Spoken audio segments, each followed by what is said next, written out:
Okay, let's have a look. Hogan Mode. So Hogan Mode was completely fresh formation of 3 players. Did these guys... I always get Revsy and Rezi mixed up. Because Growly played with Revsy, right? Rezi was at Singularity. Was that the same time? God.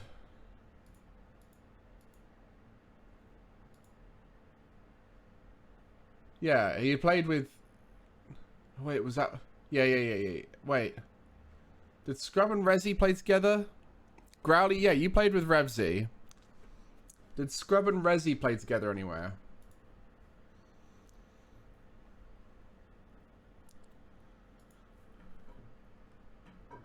I feel like they didn't, right? Yeah, Rezi and Revsy are the most confusing people to separate.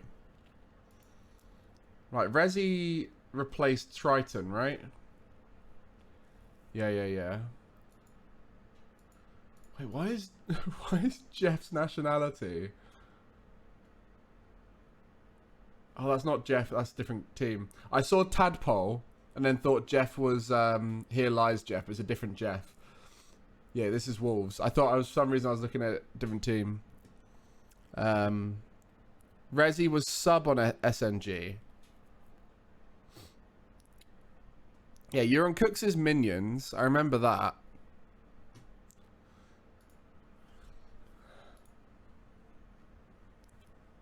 Hogan Mode. Growly. You've had so many teams, Growly. You settle down for a bit. The bricks. You play with speed. You played with speed. Blimey. What was that like?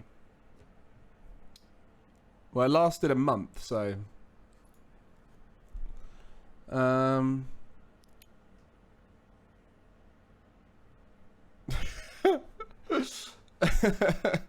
I think this sums up EU better than anything. Is Growly playing on... How many teams is this? It's about 18, is it? 1, 2, 3, 4, 5, 6, 7, 8, 9, 10, 11, 12, 13, 14, 15, 16, 17, 18, 19, 20! Right, where did you start? I'm actually interested now. Where did you start? What was Milkmen? Hoppity! Wait. You were there in 2020. Oh my. You've seen some players in your time. Yamar? Oh, you play with Calzify. He's been around for so long. How old are they now? Yeah, they've just been there or thereabouts for so long. Okay, what else we got going on here? Team name? Naggers. Oh, you play with Nagflow and Alex161. Cole, are you still here? Cole. Subpub NHD. Alex161, Jack of all trades.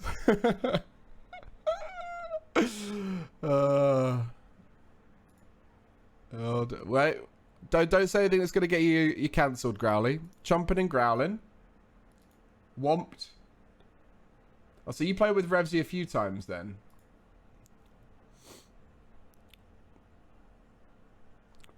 Wait.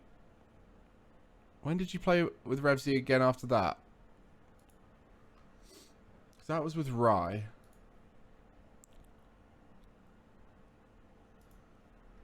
Oh, the last team. So you played with Revsy a few times. This is incredible.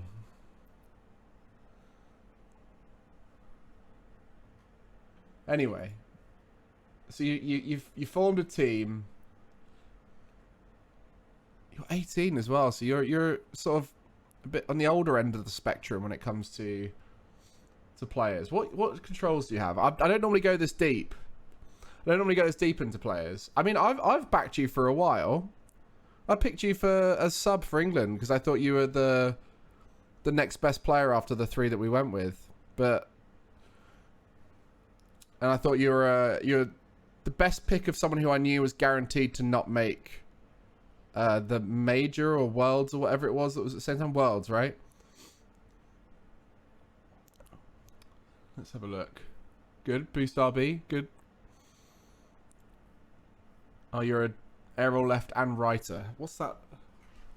Wait, do you play it? Okay, this is Xbox. So that's there and there, right?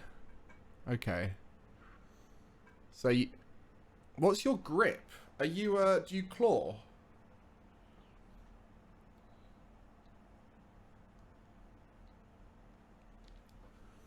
Or do you just lean more on aerial left, but then if you press right, you change your thumb grip? Or are you like Cooks here in like a mash kind of way? I'm trying to like use middle finger on drive. Yeah. Yeah. I know it's square and circle.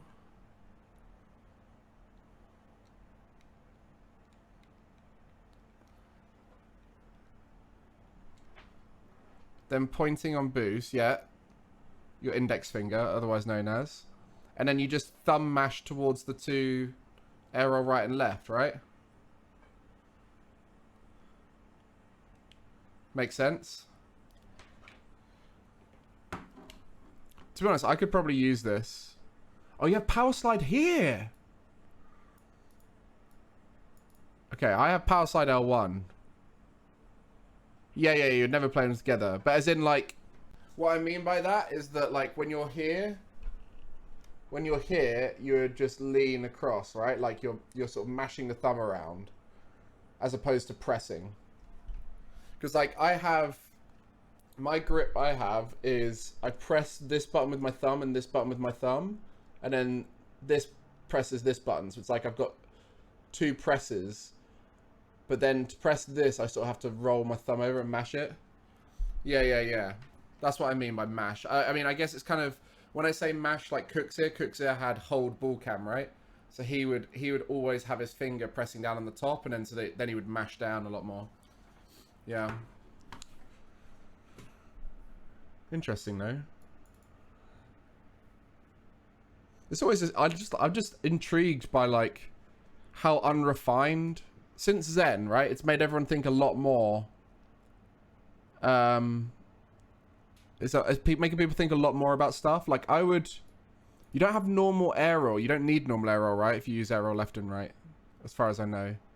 So you just don't ever press L1, or is L1 like reset shot and stuff?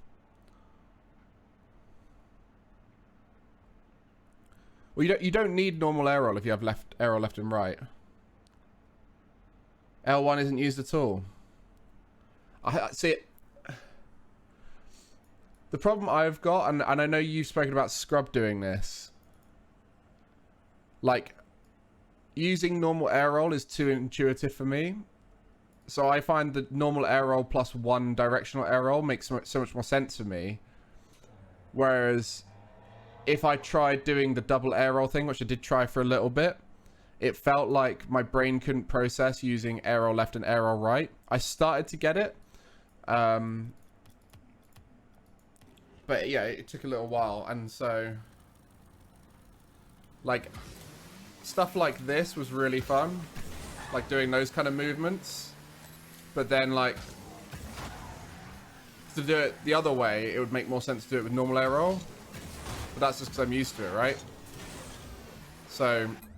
I think there is an element of what you get used to. It's probably best not to change it. I think that's one thing that you said about with Scrub, right? Is he's gone back to using normal air roll just because to him that makes the most sense.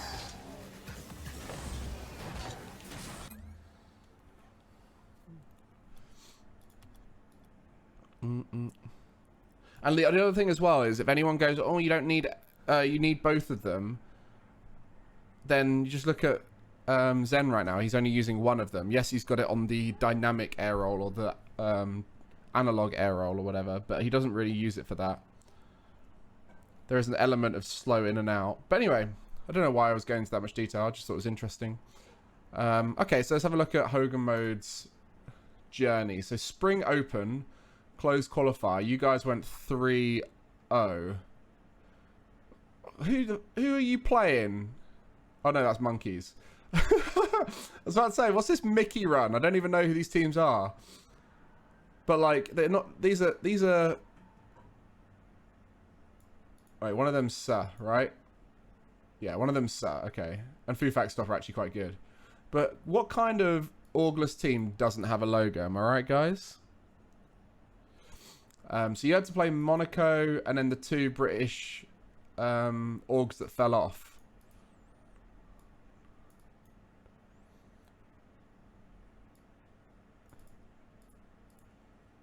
Who's in Monaco?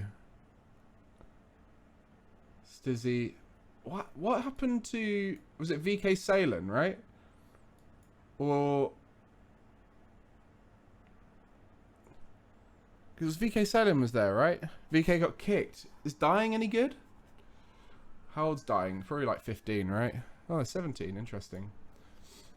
I'm going to be honest with you guys. I haven't kept up much with stuff outside of the top because... Like, why would I keep up with the Rocket League scene when I wasn't streaming and things like that? I was just sort of seeing whenever there was anything big happening. Yeah, I mean, there's a lot of decent players out there, right, Growly, in Europe? The ranked warriors who've done enough open qualifiers and closed qualifiers and gone through the mess. You team with them full? Oh, blimey. You've teamed with everyone, though, Growly. There hasn't been much. A lot of Spanish players coming through, though, isn't there? Because there was the team which Scrub was on before, which was... 2 Spanish players. Are they here? Was that these guys? And then they kicked Scrub for Faris? I can't remember. Or was it Rye? It was Rye and Tekos. Nas. Oh my goodness. What a mess. The EU scene is a mess. Simas. They were on Endpoint before. Devo, Crispy, Emre. I mean, Crispy and Emre are great. Devo's solid, right? Like, Devo's... I mean, we know what Devo does. Crispy and Emre could do things. They got tech. Okay, that makes sense. Gosh, keeping up with all this. And then Guild are really good right now, to be fair, for them. Like, so Guild, right? I think Guild's trajectory this year would be so different if they had... Which regional was it that I casted? I think it was full EU. Was it the full open? Yeah. This game against BDS. Like, they were so close to winning this. This game here, they threw. And the first game they could have won. And their trajectory this season, I reckon, would have been so different if they won that. Because they looked like such a good team. That was with Stake. So, like, that to me was a big turning point for them. Because then they just got worse and worse as that went on. Because they were so close to beating, like, at the time, everyone was scared to play against world champions, right? So that would have been interesting.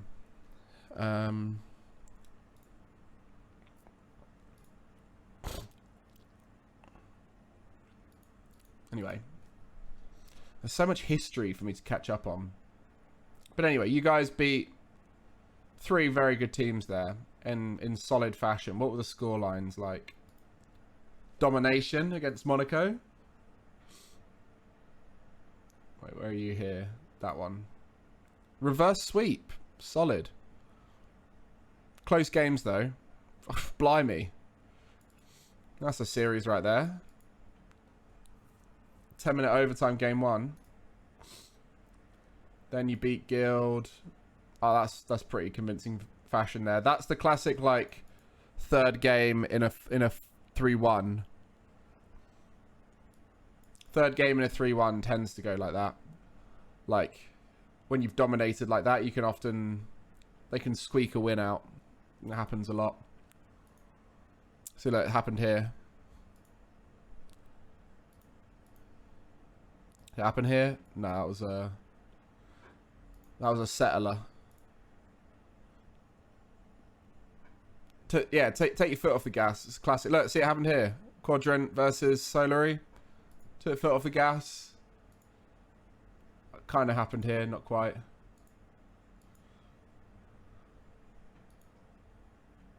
Took foot off gas. I mean, it doesn't happen as often as I thought, but like, I feel like you get nervous trying to close out a series, and then you sort of snap out of it for the final game, right? It happens a lot. It's common enough there's a definite pattern. I think it's one of those where, like, if the 3-1 happens in a certain way, you know the kind of the mental battle that happens. If you lose your first game in a 3-1 victory, then it's probably because you came into the series cold, or you underestimated your opponent, and then you're just the better team, but you came in underestimating them. If you get it in the second game, it means it's close between the two of you, but once you go 2-1 up, like, you're mentally, like, you got the momentum, right? And then that way you go into that final game and you slap them, and also the opponent, like, all it takes is like an early goal and you slap them, right? So it's like 2-1 where 3-1 where you lose the second game tends to be a close-out momentum-y thing, like a mental strength thing. And then when you win 3-1 and it's the third game, it tends to be took your foot off the gas, giving away a goal. So it's like that kind of mental battle on how 3-1s come through is a bit about that. So that went pretty well. Then you go into the regional. Let's see what your run was like, because you probably had a pretty tough trajectory by being such a low seed. Oxygen, rest in peace. You see, Jorias has now gone full time, so I wonder what that's going to do to him. Now he doesn't have to focus on school anymore. I wonder if he's going to grind more. Can you put it on dark mode? How do I put it on dark mode? I don't think there is a dark mode on Liquipedia, right? It's like a browser extension. No?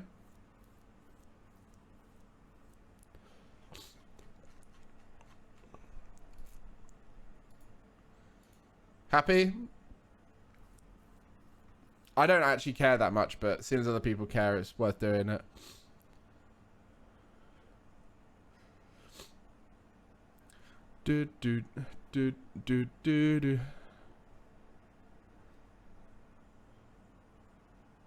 There's been for a few months now. I mean, if there has been, I didn't know about it. It's not that deep.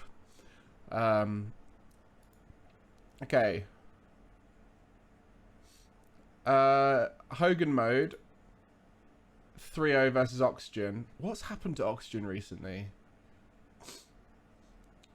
I don't think EXO was the right call, but equally, I think they could have worked out with Oli, but then I don't know what the environment's like. Who knows? I think changing coach made a lot of sense. I'm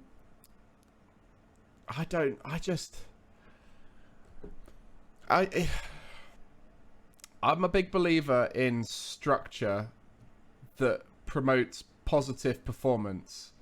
And I think Vitality have got that. BDS have got that. Liquid have got that. Moist to a certain extent have got that. Karmine Corp have got that. And, like, you can see Tundra starting to implement that a little bit. And, like, I think Oxygen, it just feels like the players and the org and everything don't align with the way they want that team to work. Does that make sense? It's like Oxygen and North American org with a European team. I'm not sure how much they can actually do to support the team. I think Archie Jorias have got a bit of a history now of being players that don't follow the hard-working model as well. And like EXO looked really good under Quadrant with that hard-working model. But again, I don't think Quadrant have the infrastructure to support a team. And so I am concerned about some of these orgs that are in Rocket League that aren't going above and beyond for their teams. But then equally, there's situations where that's not happening, right? Like Williams Resolve, they've got amazing support there. I don't know how good the support is. Like, I can't talk on Tadpole's coaching. I can't talk on the org as a whole as the things that they're saying to the players, right? But like in theory, they're being given the things they need to perform. Same thing with Guild, right? Like, I don't know much about Impulse and how good they are. But yeah, I just feel like there's a lot of teams missing a trick by not supporting their teams in a much more effective way. I think the same thing's true of G1, right? Like, G1 and Oxygen are both not able to be hands-on with their support because they're in America. That's my opinion anyway.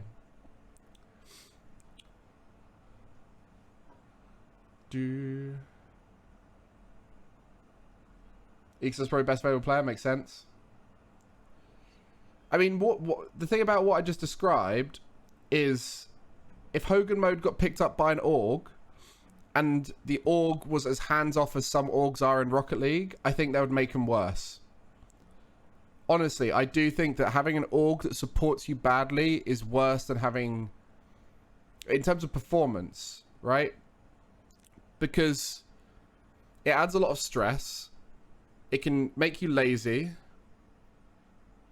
It can make you have a lot more stress because they demand of things from you, like, oh, can you put the social post out? Can you do this? Make sure you stream. Why have you not done that? All that kind of stuff, right? And so having an org that doesn't support you properly makes you worse as a team. And so this is what I said about Hogan Mode, right? It's like they're in a position where they've got nothing to lose. There's no pressure. They can be themselves, all this kind of stuff. Exactly. Growly summed it up there. Like, it's... So I look at orgs like G1 and Oxygen, and I wonder what they're doing to facilitate their teams. And like, just look at Vitality, right? Like, Vitality has been at the top or thereabouts in Rocket League for a while.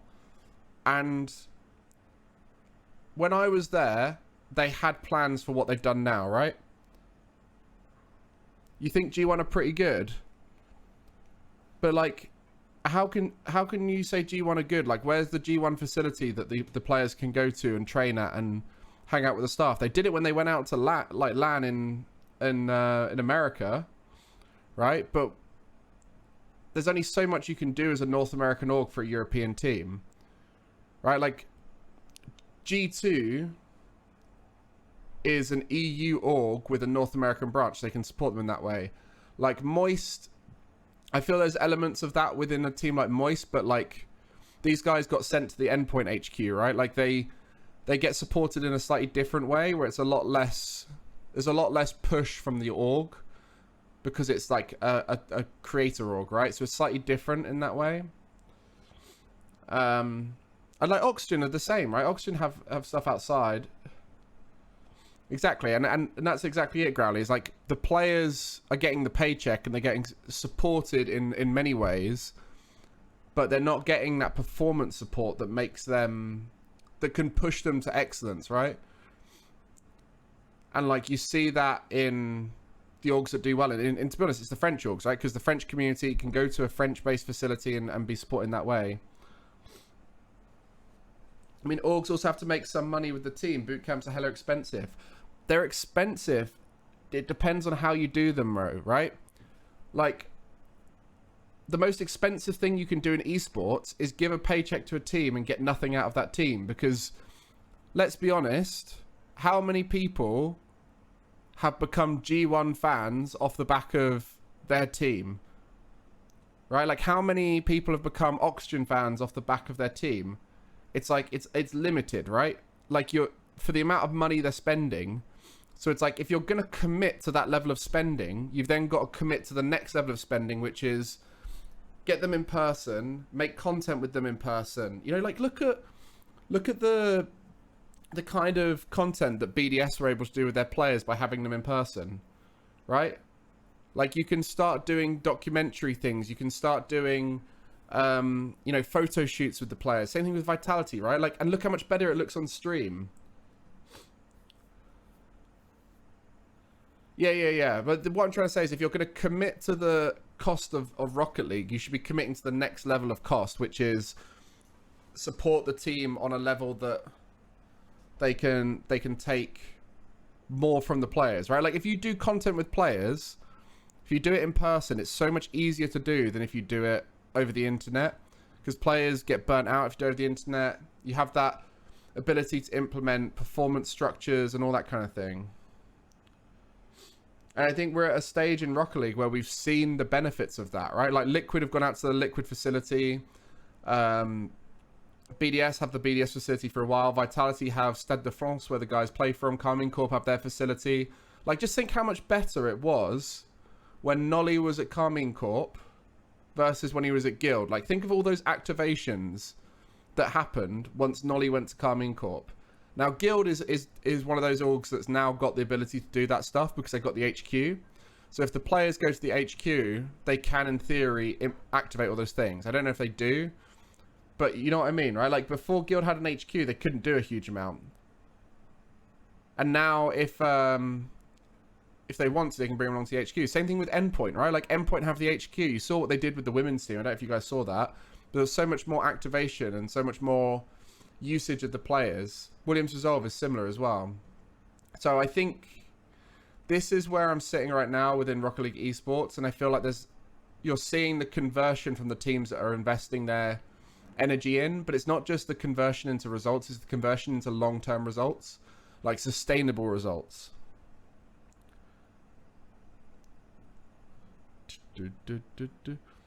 What is the point in those guys existing? Genuinely, I don't know who you mean. Oh, what, Lunar Galaxy?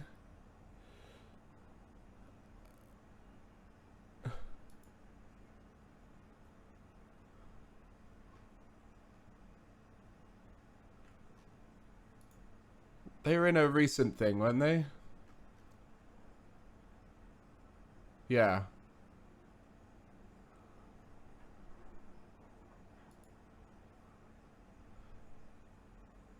Okay.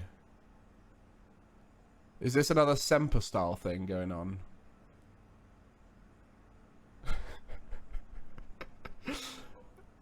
Hang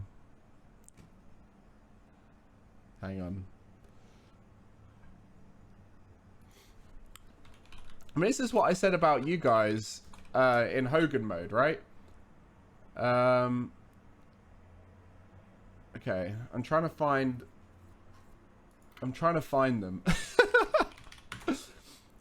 This is what I said about you guys, Growly, is that any org that picks you guys up for the value you guys are worth right now is dumb. Like, no one should be picking up a team right now in Rocket League. Fair enough, be in talks with people, right? Like, I'm sure people have reached out to you guys. Well, I generally can't find anything about Lunar Galaxy. Do they exist? Are they like a real thing?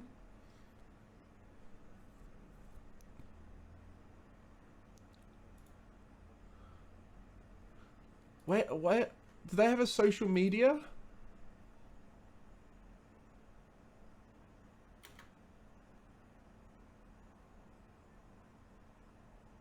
Wait, so is it even an org? Like, is this...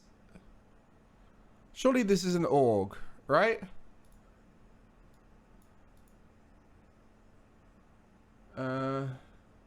Is it Galaxy Esports? No. Is it in Andy the Mandy's... in his Twitter? It doesn't exist, right?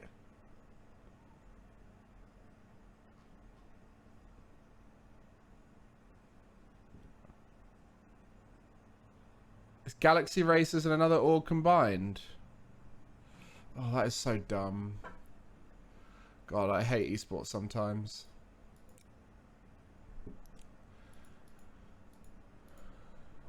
Let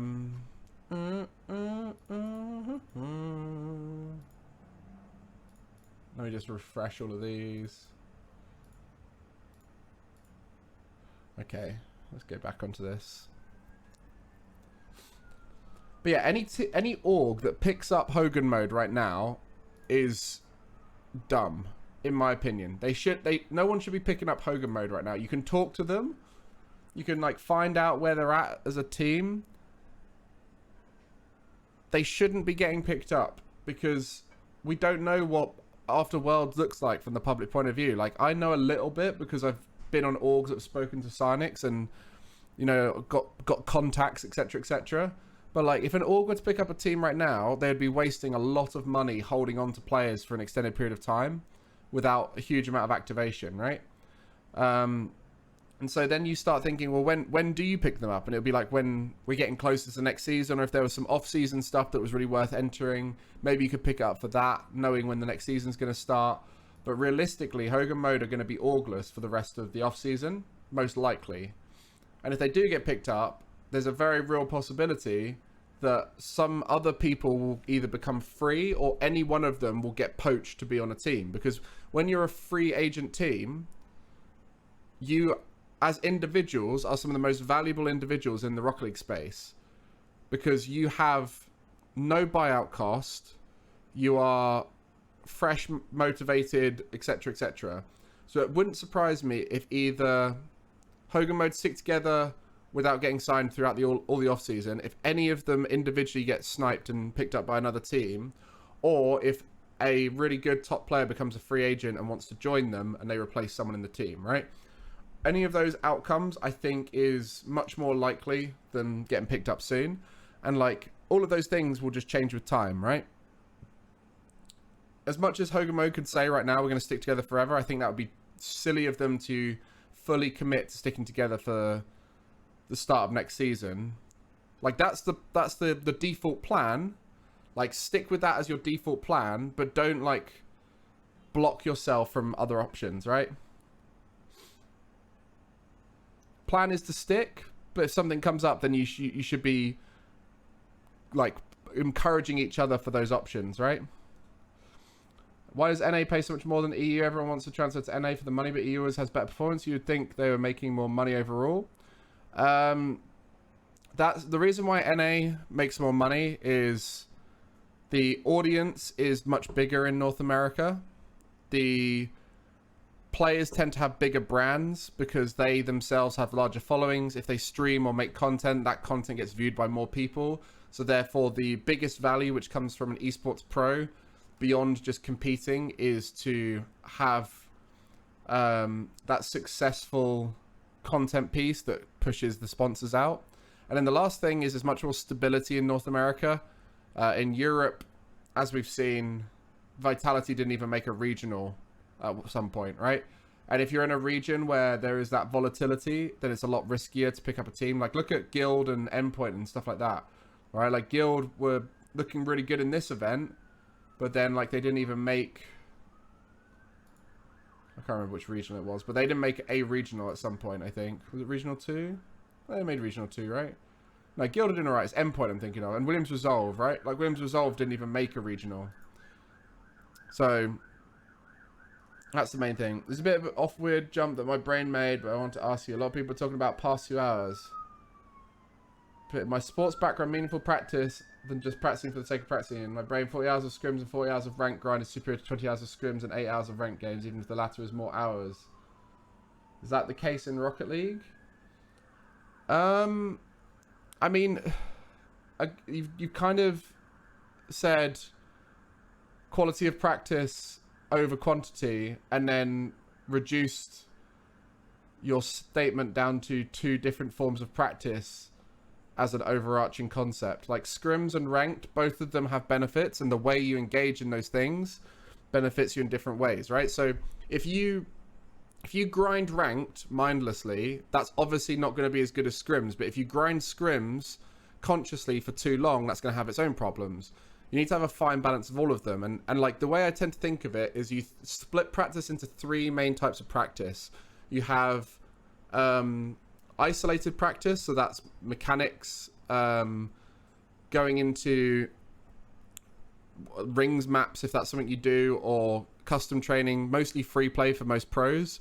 And that kind of slides into the spectrum of ones as well a little bit. Like, ones has an element of that, depends on how you take on ones.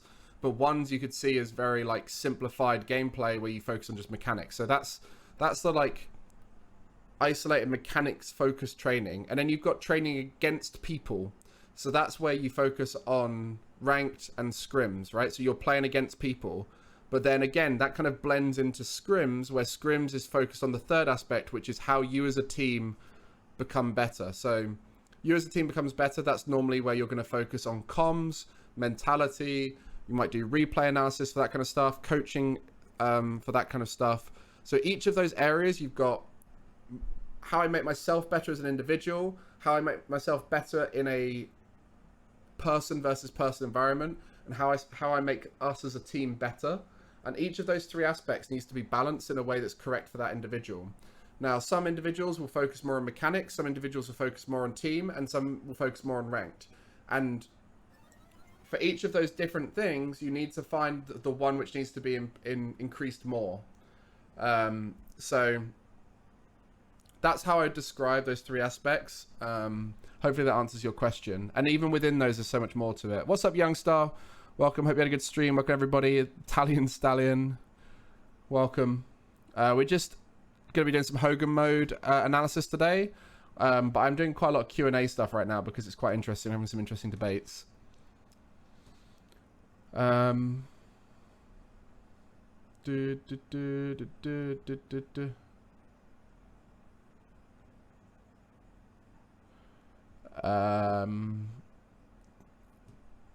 Anything else I'm missing?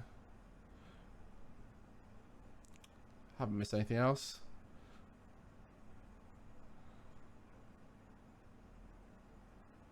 I think it's become more mainstream than NA recently. A lot more people are referring to watch EU over NA originals because of Zen. I'm curious to see which region had the most viewers in spring overall. I mean, you've also got to consider the French fan base and viewership is quite high as well. Can I show Youngstar what a real bicep looks like? I mean, I've barely gone to the gym in the last, like, 6 months, maybe 9 months. So I don't really have very good biceps right now. I can flex it for you, but it won't look good. Let's hang on, that's not on camera. See, look, they're very soft right now. Very soft arms. Do you have any insight and knowledge of future advanced stats of Rocket League? I don't. Let's get into some. Mine is bigger hit gym. I mean, if we're going to have a bigger cockfest, then thanks for your 18 view raid, mate. I'm sure it'll make a big scratch on the stream. Let's get into some analysis then. So Hogan Mode's journey in the first one was Oxygen. Easy win there. Then went into Moist. This was like a Hogan Mode tried to fight back kind of game. I bet that was a scrappy final game. To see Hogan Mode and Moist get reduced down to a 1-0, I bet that was not a fun game of... That was probably quite a nervy game of Rocket League.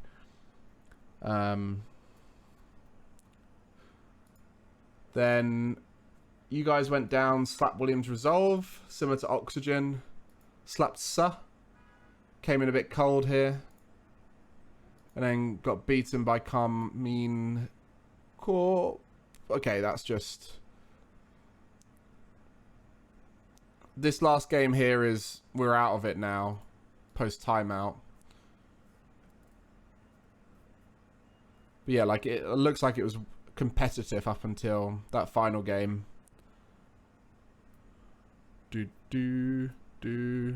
Yeah, Hogan Mode can't make worlds, no. Double commit that lost that series against Moist. Yeah, that looks like a nervy final game right there.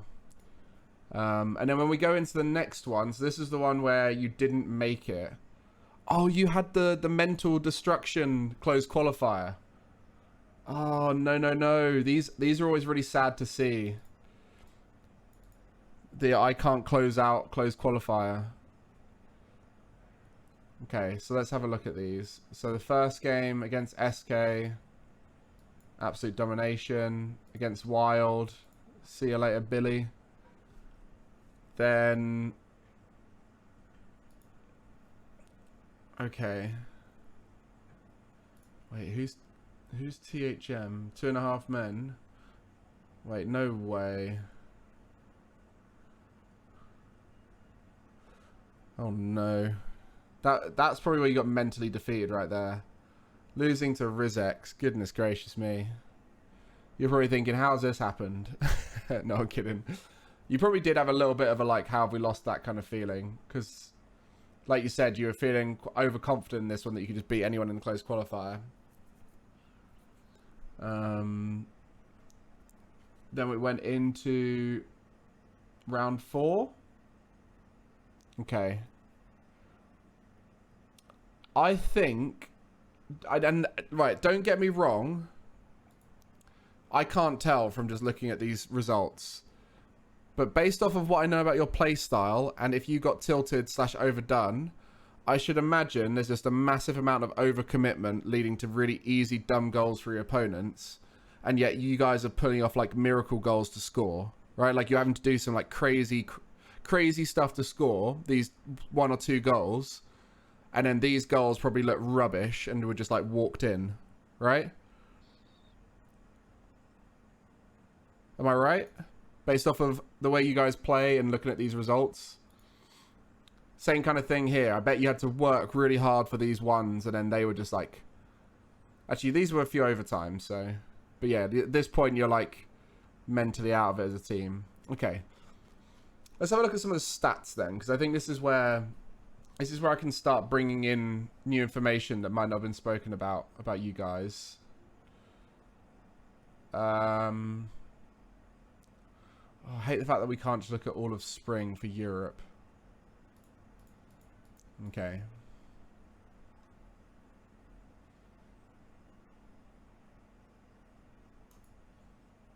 So let's go to this.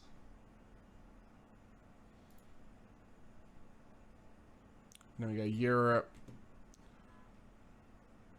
I can almost guarantee your time behind the ball as a team is going to be a big factor.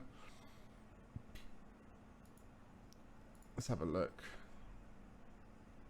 And then...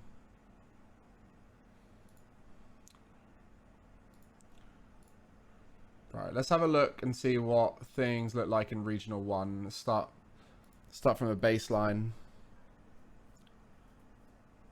Yeah. Not just playing freely.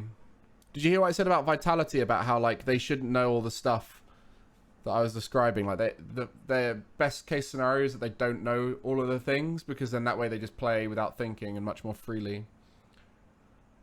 Where did Endpoint go? Endpoint as an organization have quite a low budget compared to most of the top orgs. The fact that they were as high up in Europe as they were is credit to them and the way they support their teams and like their scouting and getting Seiko in and everything like that. And I don't think that's their budget was probably one of the lowest compared to a lot of the teams they're around. And so once the players could leave, they would get better offers from bigger orgs, and like Endpoint knew that, and so Endpoint had to restart again and pick up fresh talent, and they've done a really good job with that. Again, like they're very good at picking up good talent, and they support those teams well, but it is quite tough for them to maintain a top team with the kind of budget they have. Okay, let's find. Okay. Oh, it's annoying. You and Moist have the same number of games. I wish there was a way of sorting by team. Resi, Scrub, Growly. Okay. 440, 423, 0.8 goals, 0.5, 1.1, blimey. Pretty good shooting percentages as well.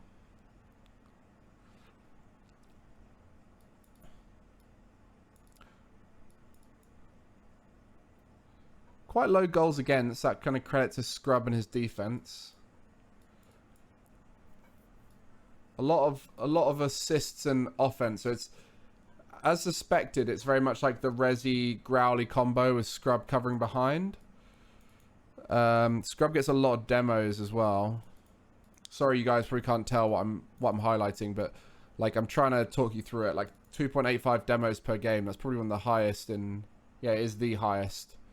So Scrub kind of playing like a demo-y go back kind of role, like the 1 and 2 kind of mindset. Okay, so boost. Let's have a look. Anything here stand out? Resi's quite a low boost user, good average amount. Scrub, quite normal. You're a big old boost muncher, Growly, zooming around. Good time at 100. Wait, that's time at 0, right? Yeah, bad time at 0. Over usage of boost. Probably boost down to 0 a lot and have to rotate out for 100s. But I think you keep your momentum up, so you're at 0 boost going fast a lot. Scrub barely any time at 100, but he's probably focusing on pads a lot. Good time at 100 for Resi. So that kind of helps. Like having a player like Resi who seems to be quite good at conserving high amounts of boost with a player like you, Growly, who's a bit more disruptive. Like you're...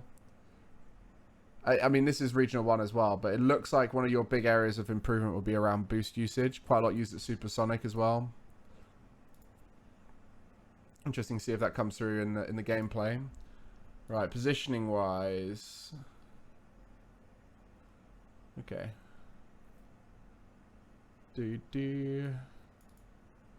Interesting. So you guys completely changed your playstyle, right?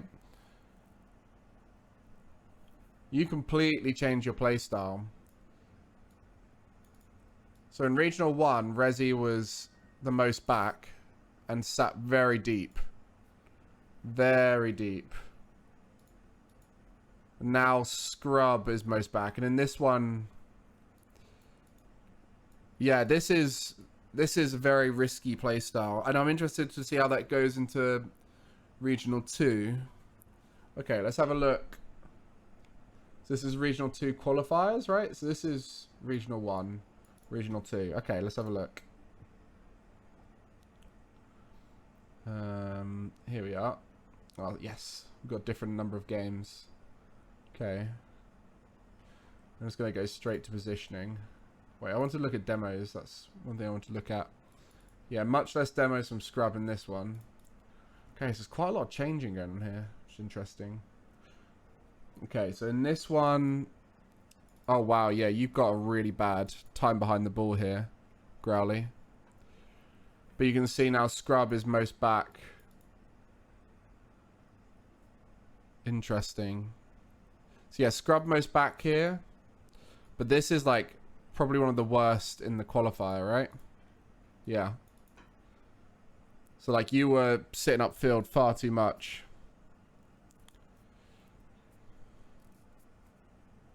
Hey, what's up, Psychic?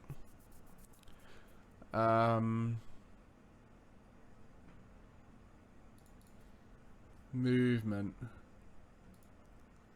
Wait, let's go back to the first regional.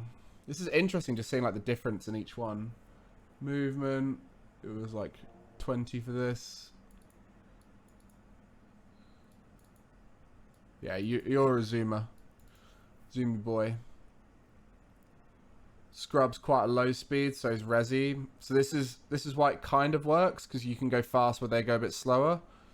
But I don't think it's sustainable long term.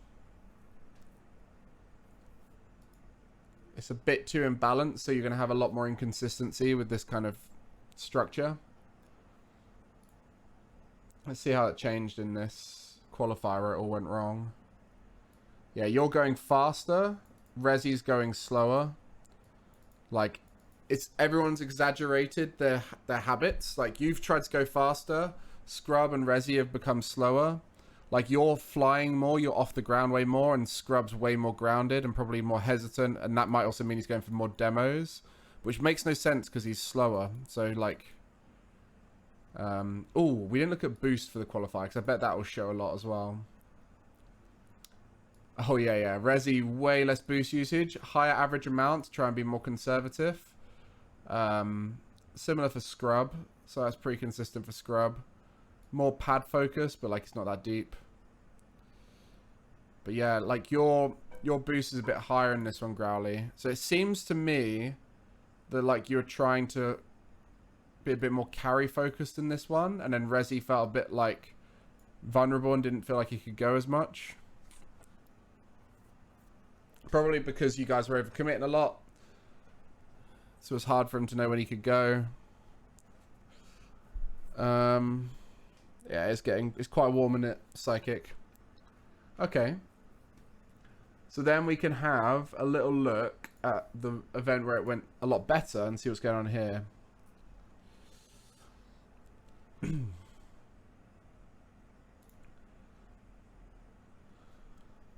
Spot on. Thanks, Adam. This is the thing, right? I'm just gonna like blow my own trumpet a little bit here, but I genuinely feel like you can learn so much from stats in Rocket League. Like, I haven't looked at any of your gameplay, That's a lie. I've seen your gameplay, so I know vaguely the tendencies of the team just from seeing like 1 or 2 series, but like from a RLCS observer kind of way. And the fact that I can see the gameplay through the stats, and this I've had this before where I've done analysis and stream back when I used to analysis more often, and I would go through the stats and have conclusions from the stats, and people are like, oh, you're making stuff up from the stats, and it's like you can see so much just from looking at the stats. And like when as a coach you can use the stats before and after implementing changes and things, and you can see quite a lot. But anyway, let's have a look in the region where things went a lot better. So you guys had the most games. Yes, congratulations having the most games, because it makes it really easy to look at the stats, because now you're just sitting at the top here every single time. Let's go, baby. Okay, Growly still lots of goals, still the majority of the offense from you guys. Shooting percentage still looking good. Because you made it further, it doesn't surprise me the shots conceded has gone up a little bit, because you'd have played against better teams in theory. Goals conceded, the same thing. Like, I assume it's partly because you're against better teams. Scrub with the most saves makes the most sense again. Let's have a look. Boost. Your boost usually a little bit down, Growly, which is good. Still quite a lot of time at 0 boost. I think this is probably one of the higher in the league. Yeah, you're up there with some of the highest. It's definitely something to work on. But you have a lot of time at 100 boost. It just shows that you're a little bit more reliant on big pads. But then because you go faster, it's kind of fine. But then you guys, who'd you lose to in the end? It was Liquid, right? Oh, for God's sake, it's the wrong season again. I need to change that tab. BDS, okay.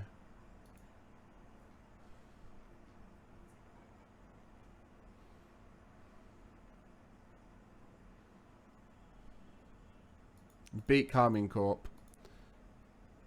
I'm going to look at this gameplay in a bit, but... So I think that... I don't know if you've played Liquid much, but this is something... You've got a similar playstyle to Alpha, Growly. He is very boost heavy, 100 reliant, stuff like that. And the reason why Vitality, one of their toughest matchups, is Liquid is because of this boost composition. It can, like, hinder your ability to do your job well, because they're moving so much faster than any other team that they have much more control over those 100 boosts. They win out more of those, dive for the boost, they boost still a little bit more. They're more disruptive in that sense. So that can often be the case. But yeah, like, I don't think it's that deep, but I could see this number and then this number going down and this number staying high or going higher. Maybe this number... Well, this number might change. I don't know. I'd be interested to see what would happen with you against Liquid. You haven't played against Liquid, right? Because in the Spring Open, you didn't play against them here, did you? No. I'd be interested to look at the stats for you against Liquid.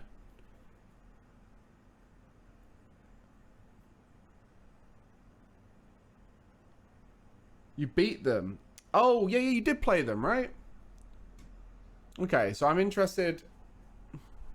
I was so sure you played against them.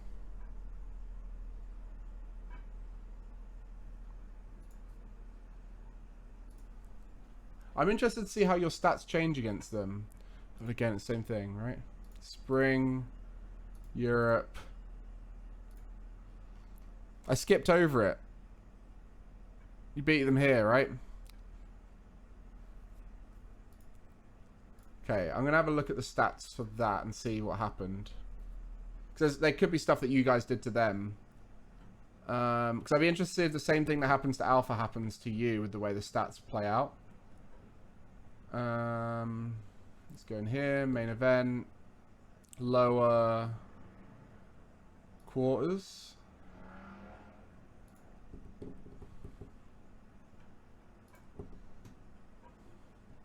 Boost. I hate that you can't organize by team. Average amount down. Time at 0 boost goes up. Time at 100 boost goes down. Less big pads.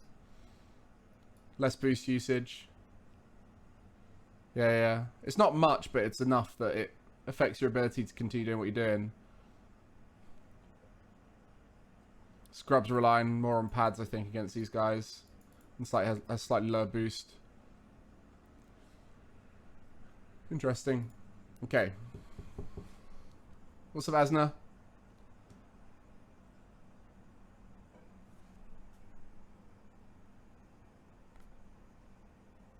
Fair enough, Cole. Do you... Atto, yeah. He's an unreal boost muncher. How's your stream, by the way, Cole? Where are we going next? Should we just get into some games now? I think we've all had enough of looking at stats. Wait, we didn't look at positioning because this is the interesting one, right? This has changed completely. Like, Scrub is very deep now. Like, this is the biggest difference. Scrub is now the most behind the ball player in the league, and he's like letting you guys do your thing. And you guys are pretty even now. It's like, and Rezi's going faster. It's like you can see the massive difference. Like, you've just basically said to Rezi, it's like, go do your thing. Like, just be confident. Go for it. Shut yourself about. We'll clean up for you. Like, this is a significant difference in speed from... Where is he? There. And then the qualifier's even more significant, right? Wait, that's boost usage. Where is he? And like, the fact that you've got similar positioning. Yeah, confidence. It comes through in the stats. Scrub, stop forcing demos. Is he sitting deeper? Yeah. Okay. Right, well, let's go in here. What game should we look at first? Let's look at you guys against Case. Wait, we're in the upper. I meant lower. Lower semi-finals. That's what we want.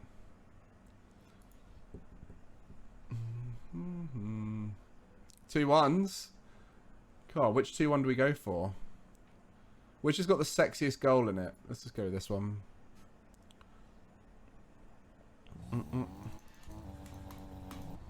I want to see Confident Rezi. Here he is. There he is. Look at him, Confident.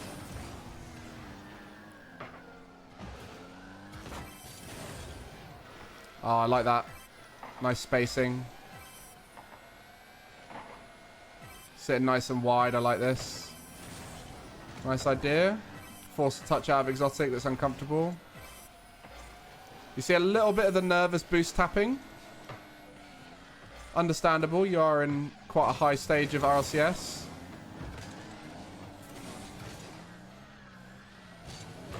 I wonder if that nervous boost tapping is there all the time, but there's a little bit of nervous boost tapping.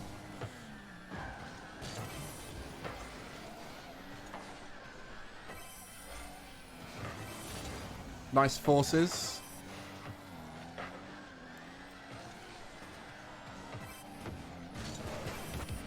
Good patience as well. Like against KC, it's good to be a bit more patient because they just play into divey gameplay. That's a lovely 50 from both you and Scrub. This is classic, like, recognizing 50s at a higher level is so much more important than people realize. Like, you can see right there, that is your teammates are behind you or to the side of you kind of stuff. So it's always important when you're 50ing to remember where your teammates actually are, not just trying to win a 50-50. Like, winning a 50-50 is putting it where your teammates are. And typically, your teammates are behind you. Ooh. behind you or to the side of you. So rarely do you want your 50s to be going forward. Sometimes you do, but like scrub very smartly here. Push it behind, and then same kind of thing is true of Resi here. And this is that kind of like mature gameplay that a lot of people won't look into. Like on both these occasions, Resi and Scrub were more grounded than the opponent, so they can hold those opportunities to go for the 50 until the last moment, and they can control where that 50 goes. And then consequently, this sets up Growly to be in a favorable position to be able to try and outplay. And the outplay doesn't work, but you know, it's a nice idea.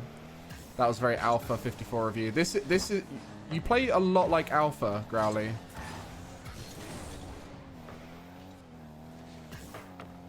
I reckon people would struggle to differentiate you in alpha if they saw your gameplay. Maybe you're a little bit more grounded and conservative than alpha at times. Which is nothing against your teammates. I think alpha now has been given the free reign to dive around a lot more because he has Zen and Radosin behind him.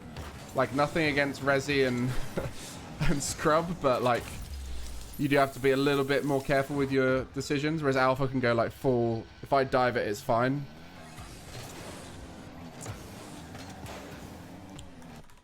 So how did this goal happen?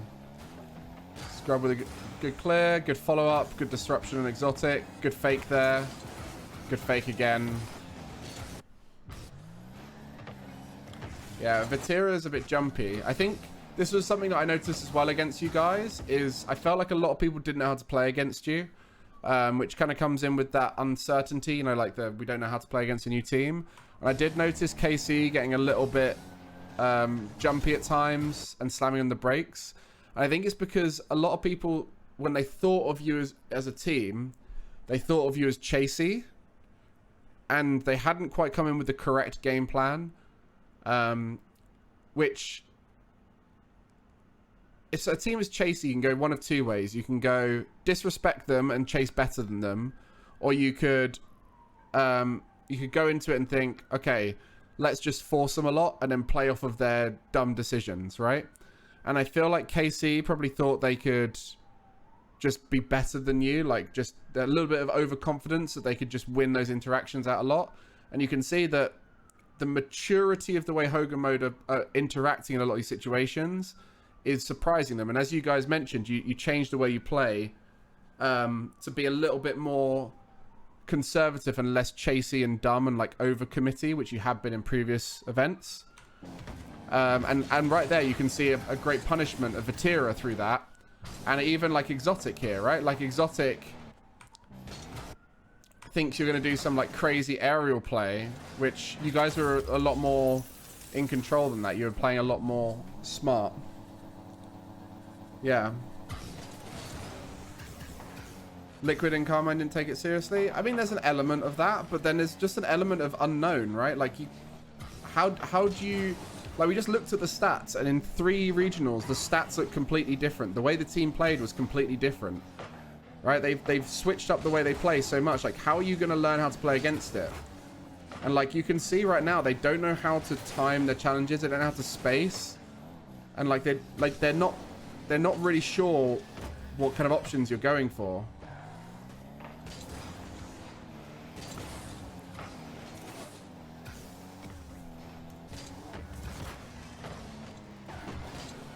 And there is an element of chaos to your gameplay, and like, it is somewhat controlled chaos, right? Like, you guys do have some weird touches that are a little bit unorthodox in like a controlled way. Like this interaction right here, right? Like what just happened here in the corner, that's very unorthodox and very hard to read and very frustrating to play against.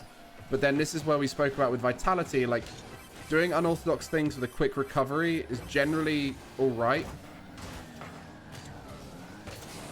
because you can always reset the play and come back in and disrupt, especially when you know you've got that solid basis of Scrub Killer at the back who you can just sort of trust.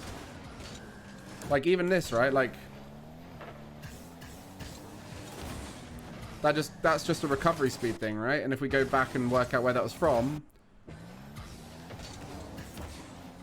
Good recovery speed. Not committing. Rotating out reasonably well. Opposite side of the pitch. Good vision of the play.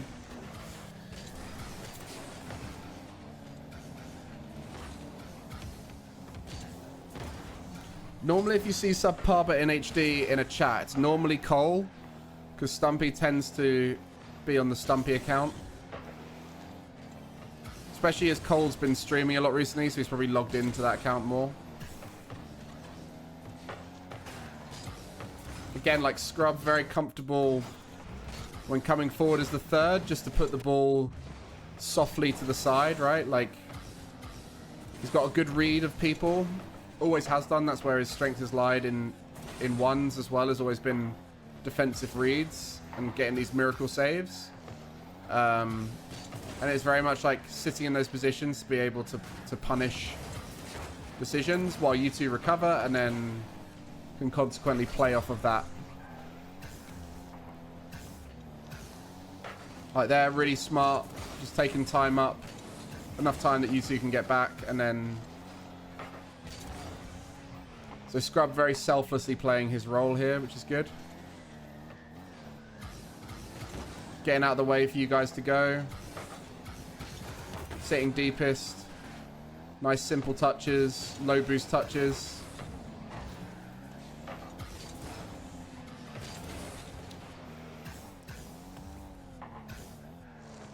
I think this is a good basis to be in for Scrub. I think Scrub needs to offer more.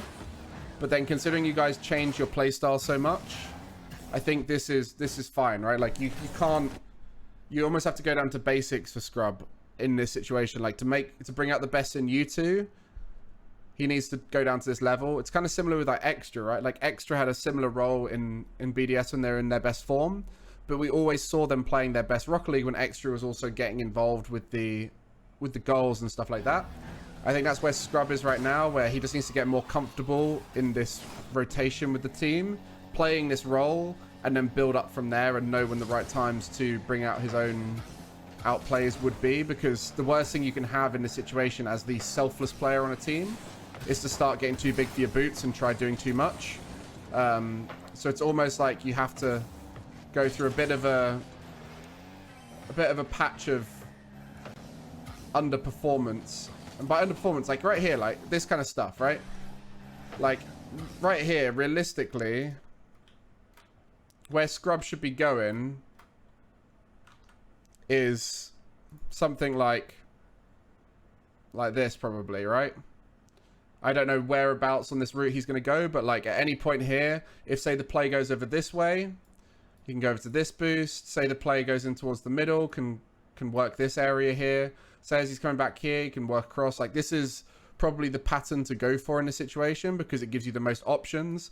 Like as you're going along here, even if Scrub went up through the middle, right, and took this kind of pattern, like all of these patterns would be better because they're much more, they cover more options, right? Like going forward here, you can go off in any direction based off of what's needed, including backwards. So it's more of like a neutral position that gives you more options, and that's the ideal fill the gap kind of positioning. But as we described, like the over conservative approach is to sit deepest and play from the back, right? So I think what Scrub is doing is fine. It's not optimal, but it's like whilst still kind of learning that role, I think it's probably the best approach, right? Because you can see what ended up happening here was Scrub just didn't have enough boost. Just had to boost back into the play. Whereas he could have scored a goal here and been the reason the team scored, right? Bruh, it's 4 seconds.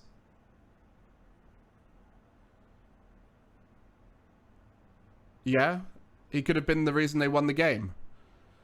Do you not see the difference? Like I couldn't even remember what happened afterwards, but can you not see the difference in the decision making here? Of like the overly safe, I'm going to sit at the back decision making like this. Like the concept of it is fine because that's what they're trying to go for. They're trying to simplify the concept of their rotation because it's short term.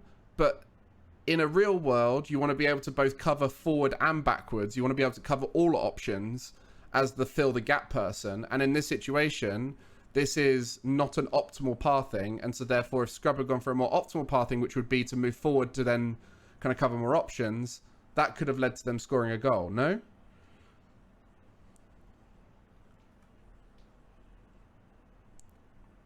I mean, Growly, Rezi, Adam, are we in agreement there? I mean, even you could go back to this point here, where the rush back decision making missed the mid boost, right?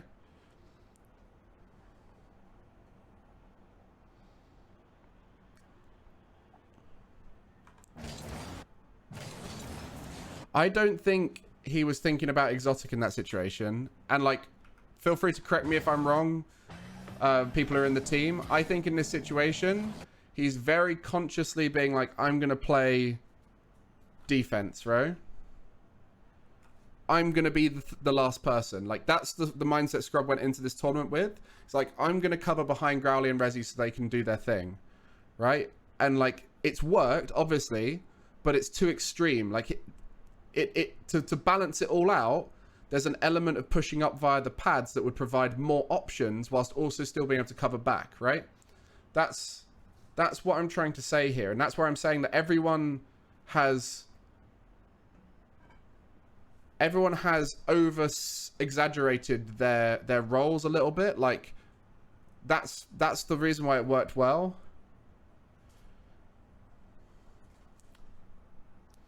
It doesn't matter, Cole, because there is no world where this situation is going to result in the ball, right? Like if we, here, let me just do this, right?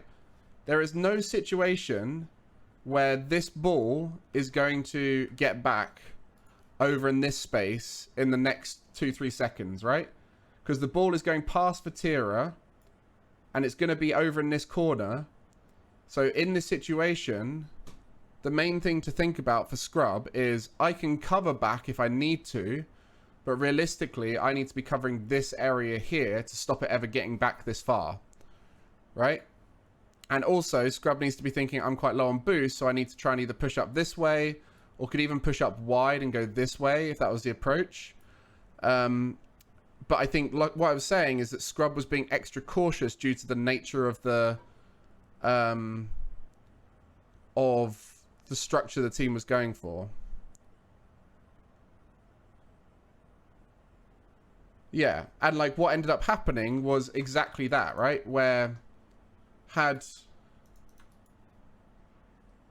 Scrub pushed up, then and picked up a few pads, he probably would have been there ready to go for that double. And would have even boost starved Exotic a little bit. But again, it could even just be boost management beforehand. It leads to a goal, but this is where I'm saying is that if Scrub wants to fulfill his role as the third who also contributes on offense, then that's where the being able to also be the reason the team scores is key. And it could be those small percentages in the future, right? But then that's sort of like why the unorthodox nature of the way Scrub is acting in this rotation is almost playing into their favor, because it's hard to read for the opponents. But this is what I was trying to say. This is where Extra became a bit of an issue on BDS. Was he was playing very selflessly and filling the gaps, but not getting his boost high enough to be able to turn things into goals in situations where he could, and so on and so on. And so then it relied too heavily on Monkey and Seiko. And then when those situations happen, it puts a lot of pressure on individuals. And then that's where if someone's having a bad day or whatever, it can go wrong. Same thing was true of Liquid back when... Very clean. Same thing was true of Liquid when Liquid were inconsistent before Oski made the big change and allowed Acronic to push forward, and Acronic felt a bit more confident doing his mechie stuff. Was that Acronic was left last a lot. And so consequently felt incapable of going for anything too extreme. So I see a lot of similarities with the way Scrub's playing, but like there is a way to kind of balance it out with more than just I'm going to be perma third, you know?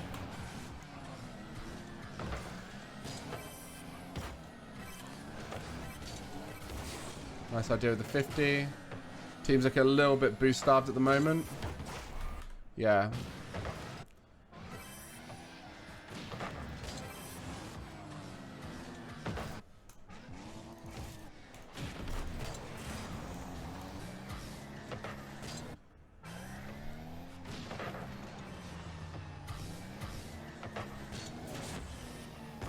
Just a few bad reads from Scrub there. Yeah. It is what it is. I think it was a few bad reads from Scrub, then a little bit of panicking from Resi and Growly. Like, in this situation here, I think that could have been left, right? Like, you can see there's very little threat coming in. But, you know, easy in hindsight. Yeah, it's just a little bit panic defense. And it's also, it's panic defense because of, like, it all comes back to, you know, like this moment here from Growly. A low boost play off the wall. Like that touch there. I think you are hoping someone would come in and go for it. And like you can see Resi is thinking you're going to do something there. I don't know if there's a miscommunication maybe. But like someone needs to come in and take that off of Growly there. And if we look at your boost amount as well, Resi, right?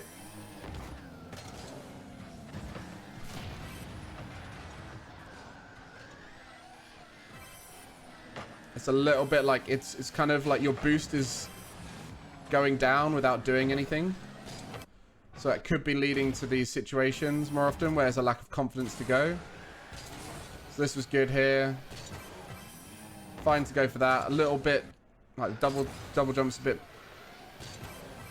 not the best double jump aerial there.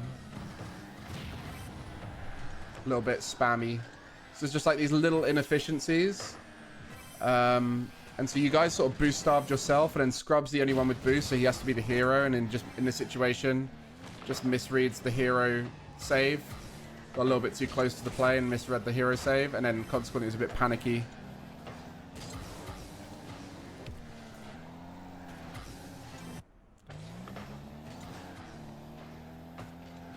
And like that's a really good read by Exotic. But again, like a misread by Scrub leads to a guarantee read for Exotic. Like you can almost like pre-jump that touch from Scrub. So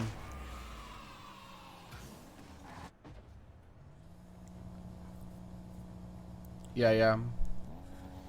It was all like inefficiencies within the touch, so lots of micro mechanical errors, but with also an element of panic, which came from, I guess, a lack of patience, realizing that you had more time than you did. Like that whole time, KC was sat quite deep. So a little bit more patience would have been good in those situations. And also, I think there was an element of everyone getting too close to the ball, which forced everyone to be a bit jumpy. And I think in those situations, maybe if, say, Scrub sits a bit deeper, and then you guys can go and call faking it or whatever, and it would be really easy for Scrub to then clean up. That kind of thing is quite good in those situations.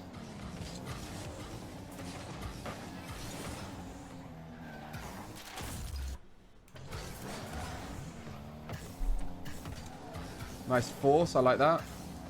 I'm a big fan of the corner force. Resi does a similar thing here. Nice low committal touch, just being able to recover quickly. I like it. I have some concerns. This whole situation, there is an element of potential overcommitment.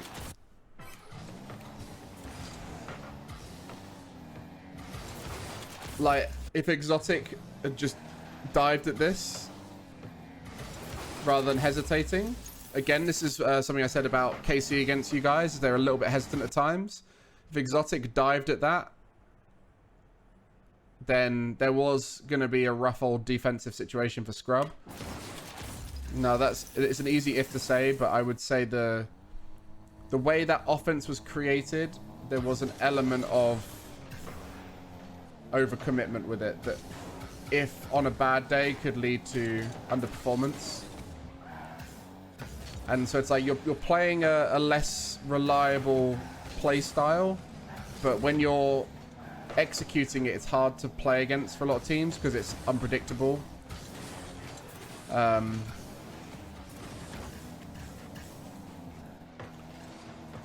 And so consequently, a lot of teams at the moment aren't able to play against it because they're not quite sure what they're working against and what they're dealing with. So it's working right now, but I do think that there needs to be some changes, like I said, with some of the scrub things.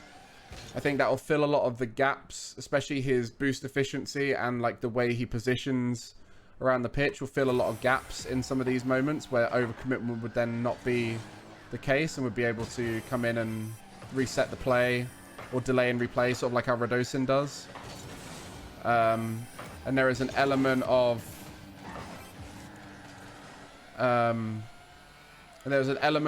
not recognizing when you guys are in an uncomfortable position and resetting the play. So like decision-making changes based off of the team's current status, whether that's positions, whether that's boost amounts, whether that's, you know, like your momentum, whether you're out of the play or not, and all that kind of stuff. So sometimes those decisions don't quite match the current status of the team. So like if you're low on boost, sometimes I see decisions that are more like a high boost player. Like right here, that is not good decision making from you guys as a team. So right here, this is fine. The next touch being rushed, you getting this close to the play, Growly. This isn't great, right? Like you can see right now, being right underneath this play is a pretty risky position to be in because you're in the air as Rezi's still coming down, which then leads to an overcommitment that forces a lot of pressure onto Scrub. And it means that any mistake, any decision Scrub now messes up is a big problem. And like now as a team, you can see up in that top corner, like Rezi does well here, to be fair, to recover as quickly as possible. But like if Itachi had not given that ball away off the back of that scrub instant, like they were one touch away from potentially scoring, right? So there is elements of overcommitment constantly through your gameplay, but your mechanics as individuals and ability to recover fast is kind of covering up those moments sometimes. And I guess the inability of other teams to know how to play against you right now is leading them to not punish you in those situations as well, because they're not recognizing them as often. Thank you very much, Luca, for the Prime sub. Appreciate you.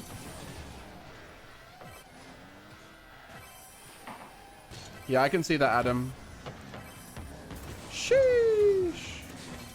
That's unlucky.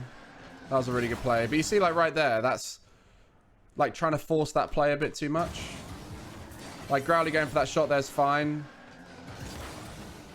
And like that scrub interaction kind of worked out in the end, but it could have been big risky because you've essentially given K-Corp the whole pitch to counterattack with. So that could have gone badly, but yeah, the risk management's a little bit on the riskier side right now. And this is where we tend to see these amazing runs that come out of bubble teams / unsigned teams or new teams, etc. Tends to be when they've got like a high confidence, high risk play style, and then those play styles aren't sustainable. It's the same thing that happened with Oxygen, right? Like Oxygen had a high risk, high confidence focused play style, which is why I didn't think it was going to be consistently a top performing team.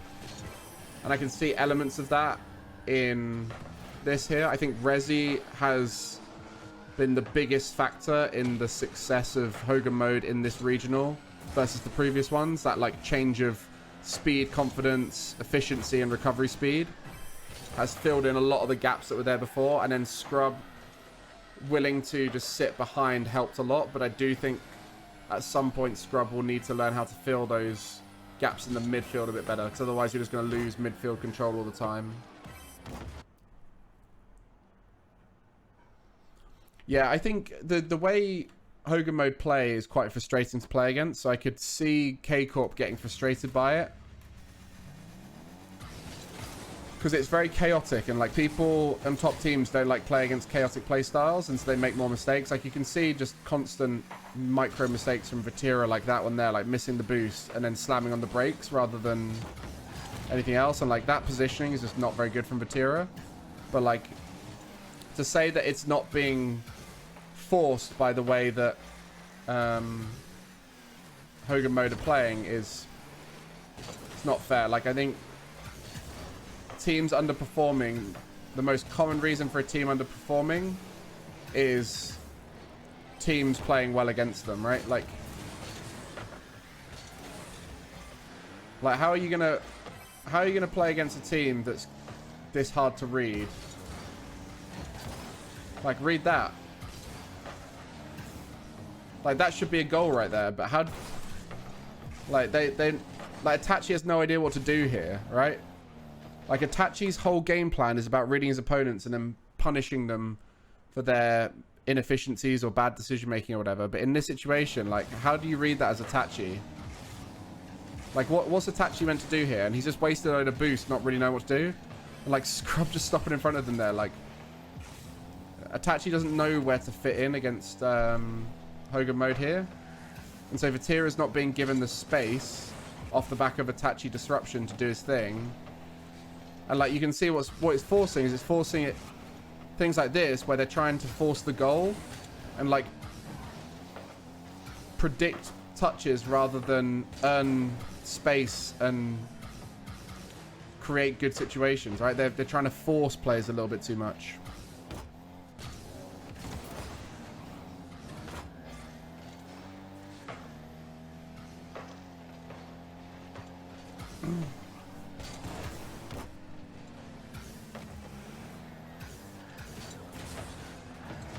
Like flips like that, that's a tilted flip right there.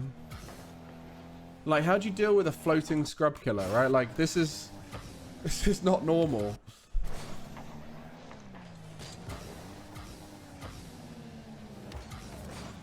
Like the unorthodox nature of the way you guys all move is throwing off KC a lot.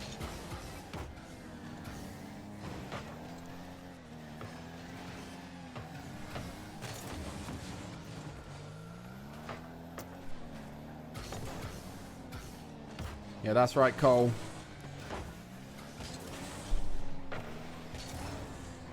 It's like less than 1% of my rent. Big up.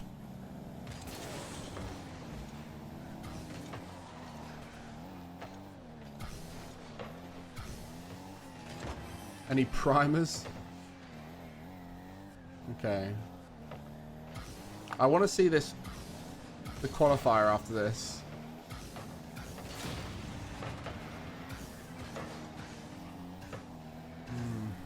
Yeah, I think I've seen enough of this game. Let's have a look at the goals. It's always fun.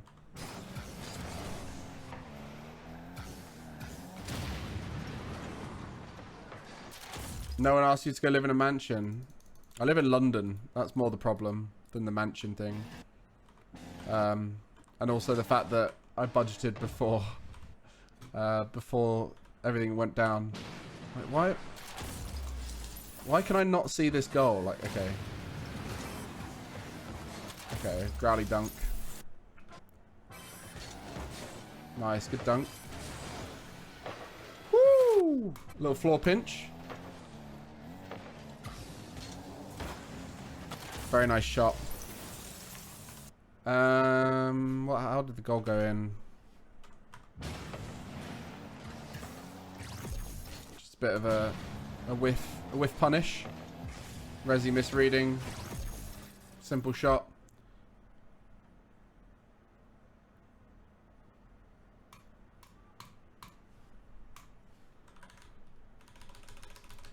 Let's have a look. Was that the goal where Growly knocked into it?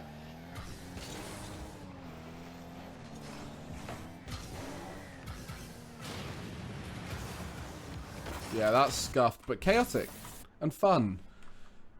And that tilts people. Right, let's have a look at...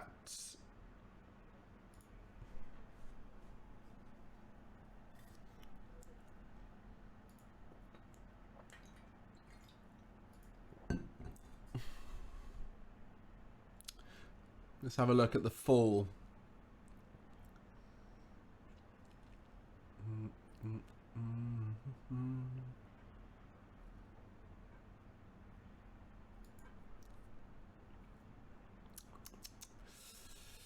Right, let's have a look.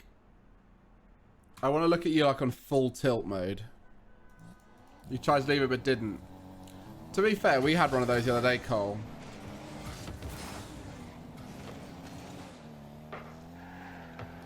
Oof.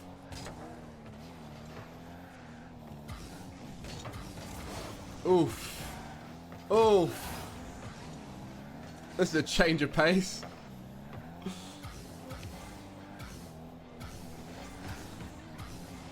Look at this lack of confidence.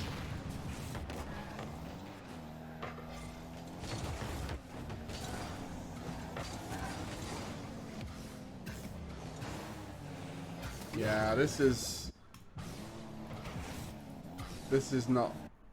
Oh, no, no, no, no. Eee. Proper divey, like bad angles to the play stuff, right? Like you can see just by the way Resi is like stop starting the movement. It's like proper uncomfortable and no trust in oneself to do anything.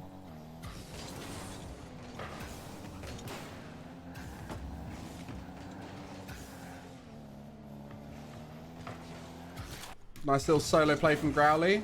Like we said, Growly tried to hard carry by the stats. Very nice play. Can we please not go through this atrocious gameplay? Why not?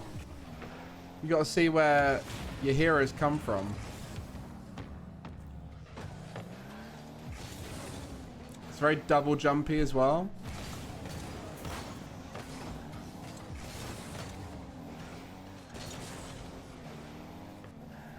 Nice to see Metzer again. Aw, poor fella. There's just a massive lack of mechanical control as well. Because no one feels comfortable going for the ball. And also you see like Scrub is trying to go for too much right now. Where Scrub backed off a lot more in the newer play style. Which gave the room for Growly and Resi to be confident going for it. You know?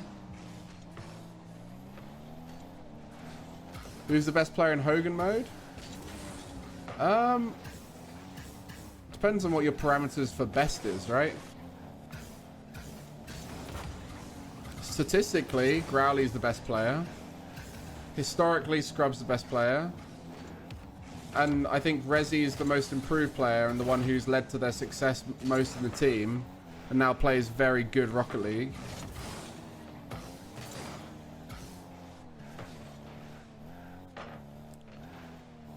But then, like, sometimes your Growly role in a team can lead to a team's failure because they're the ones who chase the most, so therefore the ones who can create the most discourse within the team, right? They can be the ones who get in the way the most or, you know, up the tempo of the team in a way that's uncomfortable.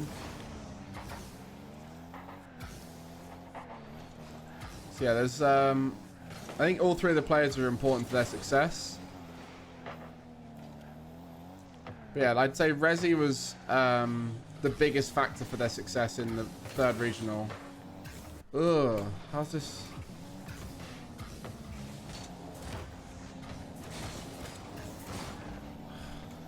This is awful Rocket League.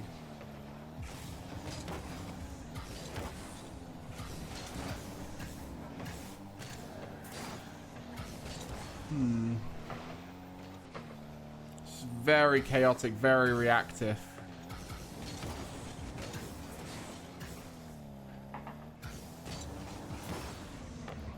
It's interesting as well because like Scrub is doing more here, but like you don't want it. Oh my! You don't want him to be doing more, right? Like you want him to be giving the space to Resi and Growly to do their thing. It's like it's one of those weird ones, isn't it? Where you want him to be in the position where he's reading the play off the ball. So that's where he's at his strongest.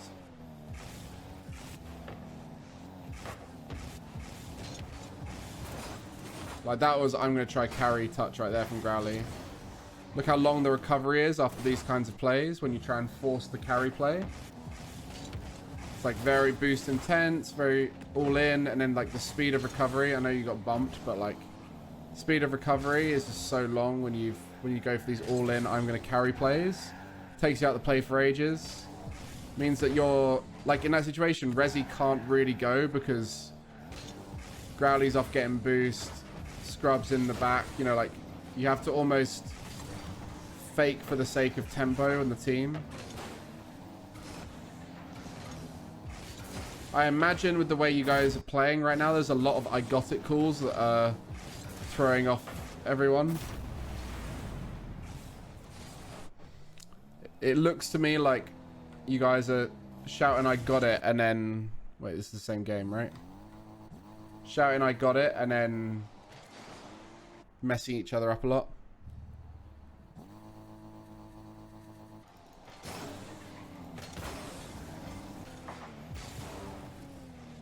So I'm seeing a lot of like cancelled movements as well.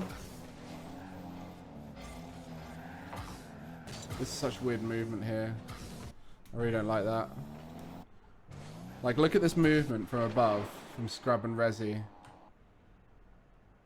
Hang on.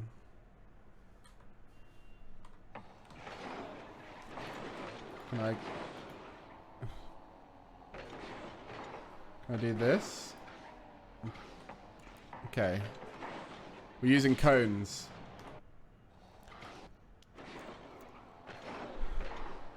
Look at where they're looking. The cones are a bit scuffed, but like... Look at this moment here. Like, look at where everyone is looking. It's away from the play. Oh, these cones don't really work that well.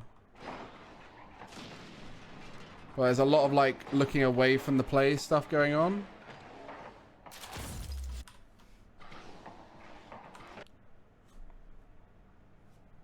If we go back into this.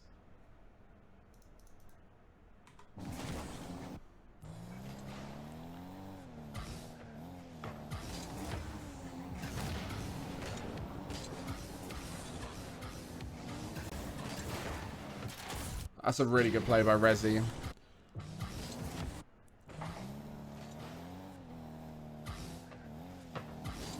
Yeah, that was a good little force, but you can see like this is...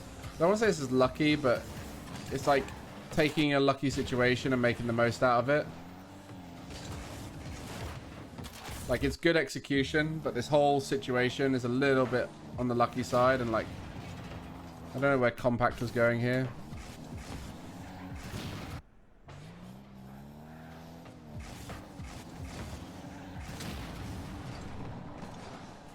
Yeah, the cones didn't work. I think they're better off when you pause it. But yeah, that passage of play just before. This is a very unusual period here where it's like covering the same areas and then having to readjust. See that, right? Like right here. Resi's coming in and then realize Scrub's there. Like boosted into the place where Scrub was.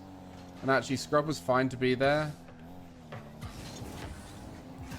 And then the getting the 100, getting the bump, and getting a nice first touch was all kind of lucky.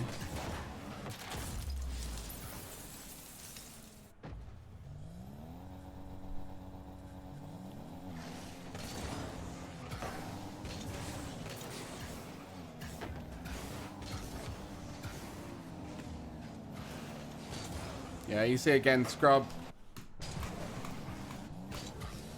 This is probably why Scrub sat so deep.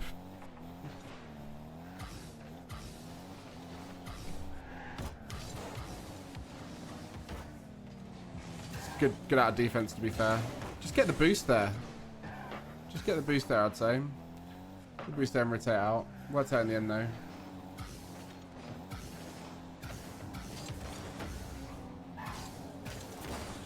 But that's where that, like, going back decision making for Scrub came through a lot better. It's worked out alright.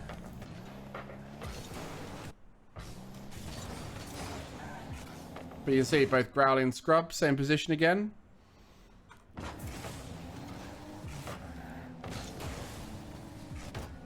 Bit lucky that Metza should have beaten you there. Where's Metza been this whole time? Oh dear, Metza Norris. That's just a fake and let Compact have it moment right there.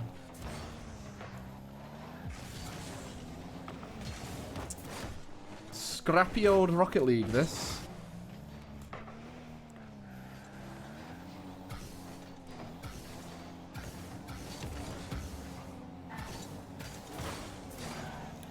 Marcos, that's not the case.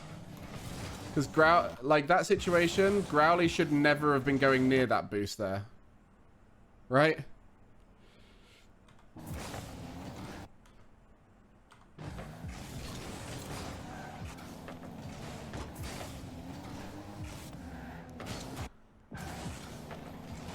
Like, Growly should never be going near that boost, in theory. Like, if Scrub gets that boost, Growly can either go for the ball or can go across to the right side and get that boost there.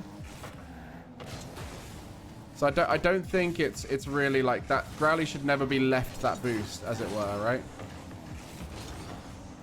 But in the end, it kind of worked out. This is interesting, actually, because it's something we want to focus on when we are RSL. We wanted to be annoying to play against on our worst days instead of close qualifier level. Yeah, I think right now is you guys are annoying to play against. I think with the way you play right now, I'll be honest, I don't think it's reproducible consistently. I don't think you currently have a reliable game plan. Obviously, you've only done one regional with it, so you might improve on the game plan you currently have. But I see a lot of issues with the game plan that all it takes is someone to be off by like 5% and you guys will struggle. Like, obviously, this isn't that level right now. This is a different regional. But I can see a world where the level of gameplay you produced in the most recent regional, I don't think it would happen every single time you play. I think that was on the higher end of the spectrum. And like a lot of it comes down to the unknown nature of the way you guys play. So you threw a lot of people off. I think it is also fair to say that you guys individually played better than you might have done before. So there is an element of individual step up. I think it's also fair to say that each of you within your roles has inefficiencies that need to be improved on. And again, that's something that will come with time. Like, I think you actually, like, weirdly have followed a very similar play style to what Vitality are doing. And I don't know if you intended to do this, but, like, you have a very similar play style to what Vitality do. It just has some parts of it that have issues. And those come down to some boost efficiency problems, a lack of pressure from Scrub as the fill the gap role, like the third role. Very nice there. It's really nice zero boost play. Scrub's always been very good at zero boost plays because he finds himself on zero boost a lot through his selfless, like, padding nature. He's always been quite good on low boost plays. Very nice. But I do believe once people know how to play against you, they will punish those gaps a little bit more.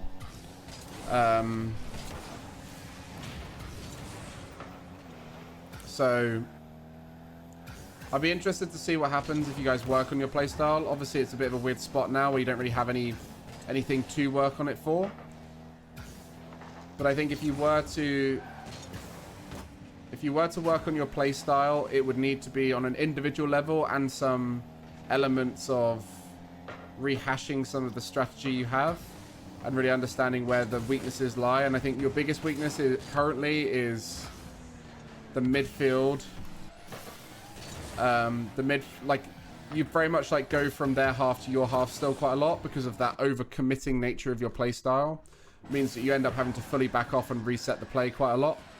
Whereas I think a more rounded game plan would be one that intercepts in the midfield a lot more, right? And has that more consistent pressure for longer periods of time.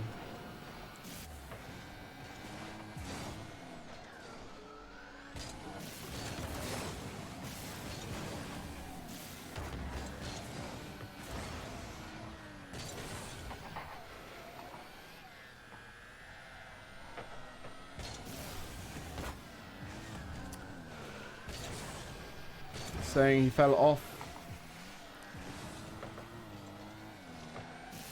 I mean, a lot of it comes down to what we spoke about earlier, maybe before you joined the stream, but it was about the fact that Resi was playing faster with more confidence and Scrub was playing deeper, so it allowed Resi to play forward and be more confident. Yeah, Resi said he was off in Regional 2. I said Resi was the biggest reason in Regional 3, so I don't know. There's some confusion there.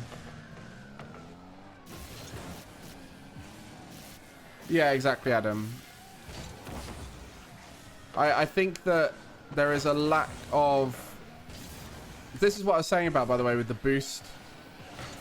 Like, I could see Liquid having a good matchup against a team like you. I think they have a good matchup against both you and Vitality, because they force you into a boost stuff state a lot more. Like, right now, you've got no boost, right, Growly?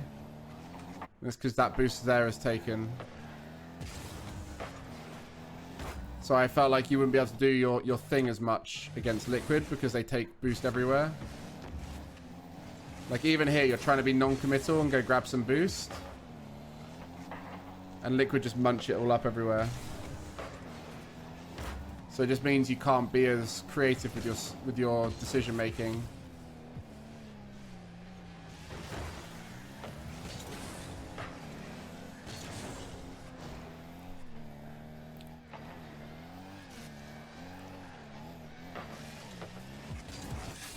That's a sick play, though.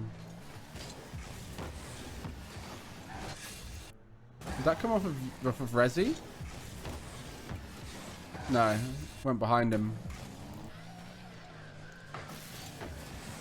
Jeez. Did I analyze BDS versus Hogan Mode yet? I haven't, no. I wanted to see them against Liquid because I do believe, like, Liquid should have a reasonably good matchup. Don't like the kickoff, but he's I've said my due about kickoffs in the past.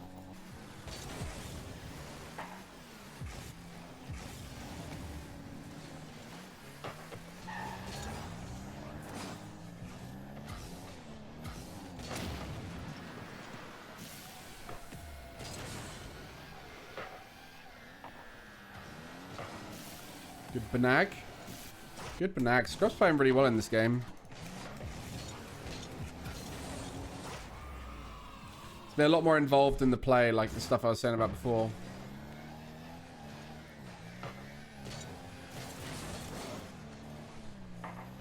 Why do I think Liquid lost? I haven't seen enough gameplay to know that.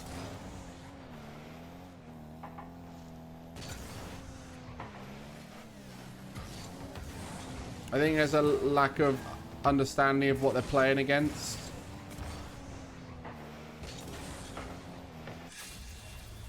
But I think Hogan Mode are just scoring more goals.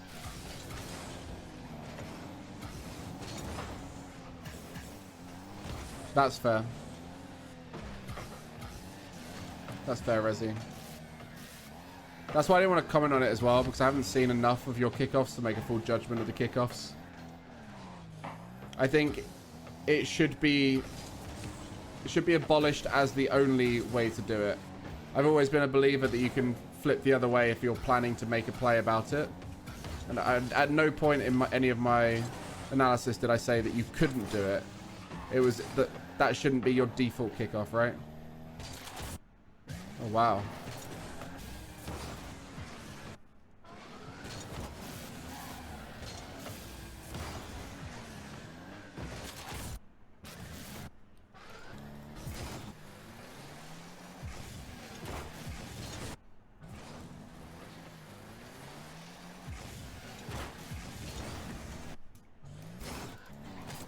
All very bad rotations here from Liquid. They're all bull side rotating. Just making it so their angles to the ball are all wrong. And they're always being late to the ball. Like Atto's is probably the bigger problem in this game. Like Atto should just rotate out there. Atto's causing them to have to turn away and come back, so yeah.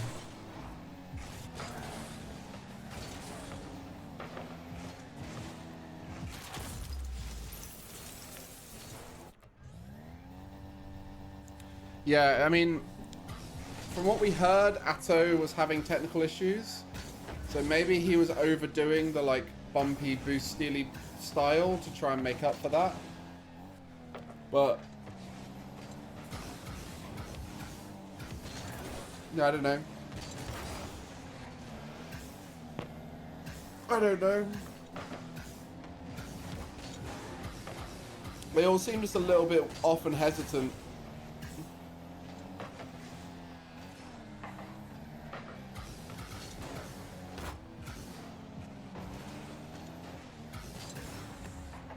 All three of them tweeted different stories as to why they lost, excuses. But like I said, like an uncertainty of what you're up against leads to an element of inconsistency within your game plan.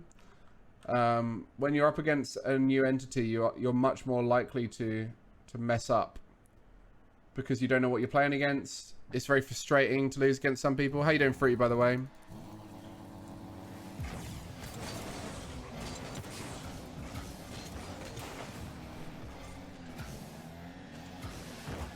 Solid play from them. Hang on, like, can we see from the stats who's having... If someone's lagging, you can pretty often tell. No, none of them are... Like, none of them standing out as particularly lagging or anything. On this. Like, this is typical of them. Yeah, Atto's overdoing it. I think what's happened here is they're overdoing their game plan against you guys.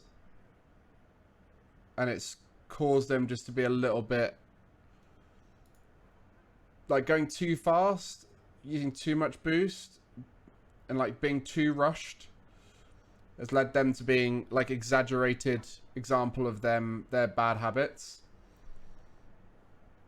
Like we could see Atto was turning in a lot more than he normally does. And like the hesitation from the second and third was a lot more than they usually have.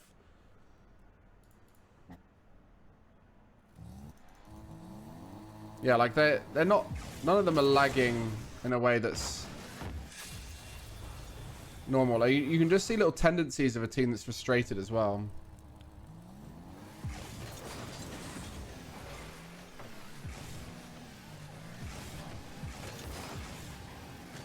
Like you can see there, just even that, right? Like this, the way a Chronic is pushed up here, I can almost guarantee to you right now, Atto said something like bumping, right? And so Chronic's like, oh, that's great, I get a free ball, free shot. And that's like, that's not the right thing to commit to in this situation. Like, you've got to play a little bit more like respectful of your opponent that they could do something, you know? And it just feels like they're under respecting Hogan mode, and so consequently in some situations are thinking that 1, 2, 3 can lead to a goal, where actually they need to go through the whole 1, 2, 3 through to 20 before they get a goal. Like they can't just earn it through 3 quick decisions. Like what's Atto doing? This is literally like an over-exaggeration of what he normally does. That looked pretty dodgy. Like, they're probably getting frustrated every game. Like, we should be beating these guys, you know? Like, they're probably getting in their own head. And you can see it somewhat in their gameplay.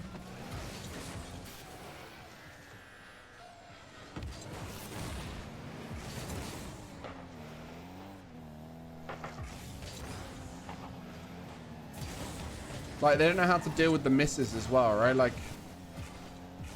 the chaotic nature of some of the decisions that Hogan Mode go for is leading to their frustration, it seems.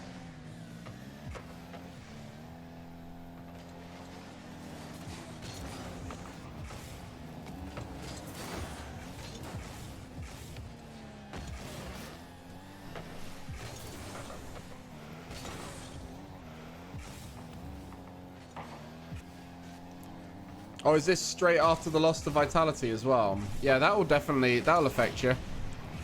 That'll do it.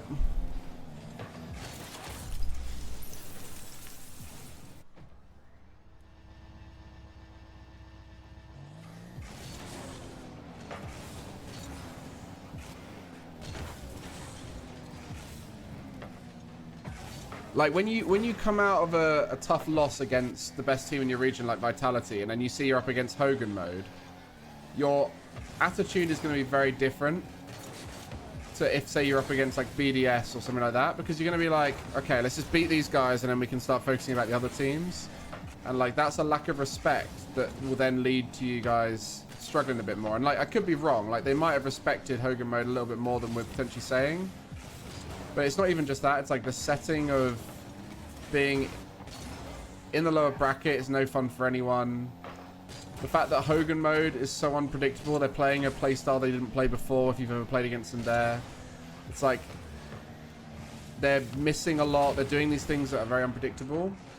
Like, I think most teams would get frustrated against this, even if they were signed by a big org and had been in multiple regionals, right? Like, this is a frustrating playstyle to play against.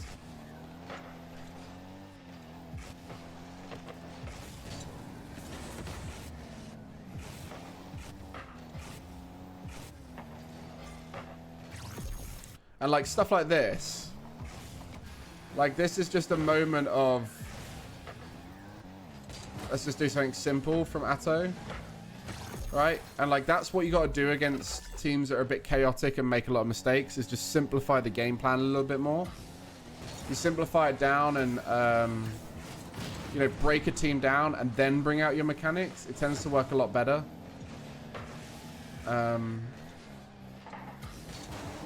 I think the moment you start trying to overcomplicate things is when things continue to get scrappier. And that's what we saw is a lot of, like, forced passes from Vitality when they overcomplicate their game plan against K Corp. It's like those forced passes just create more things that could go wrong.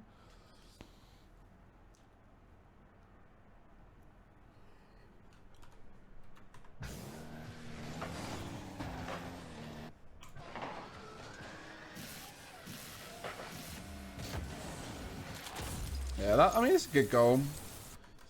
Weird positioning, though.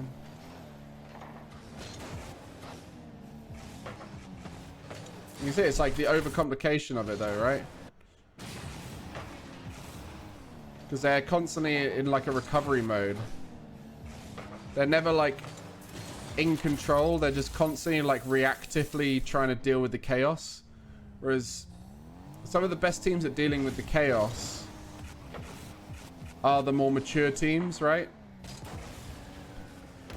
The ones who know they can just settle down and, you know, play for a 50, settle down, play the calmer game plan.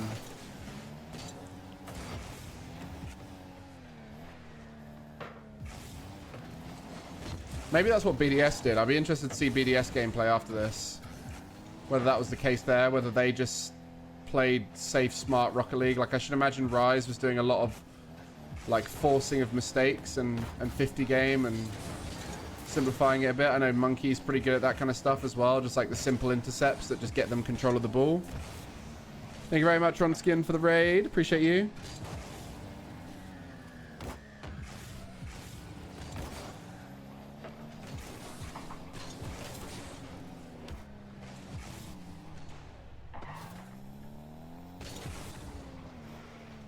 See, like, here, like, that's such a chaotic touch from Atto. Like, they don't know how to play the more mature game when they're tilted like this.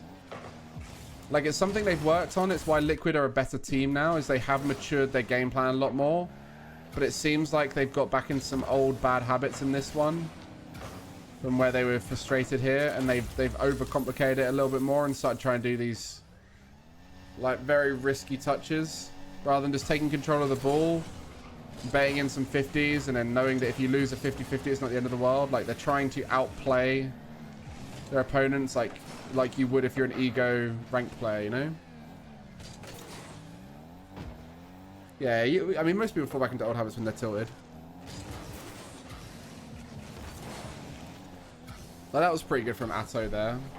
But like you see here, right? Like what Atto does here is great. I know it's 15 seconds left and it's quite a lot of pressure right now. But like that was good, right? Took 2 players out of the game. But then like just... What's this on the wall from Oski, right? Like why is...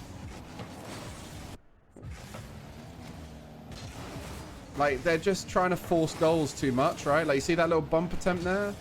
Like, I know it's a high-pressure end-of-the-game situation trying to force a goal. But there's a lack of maturity here, which is coming through with the way they're making decisions, right? Like, they would have scored here if they were just more mature. Like, they've got such a strong position here. Atto's a really good play, taking 2 players out of the game.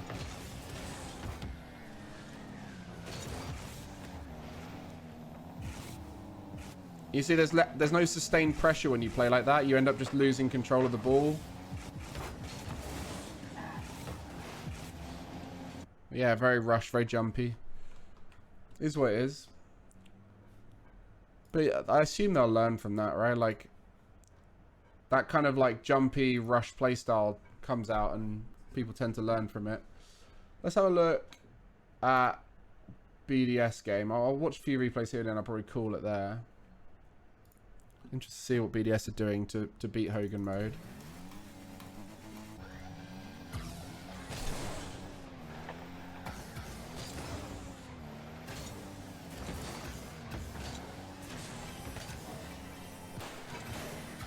Yeah, that's what I was expecting to see. Stuff like this. Like really, like simple touches from Monkey Moon to disrupt the play, keeping the ball nice and close. Yeah, it's just insta punish, right? This is exactly what I pointed out earlier.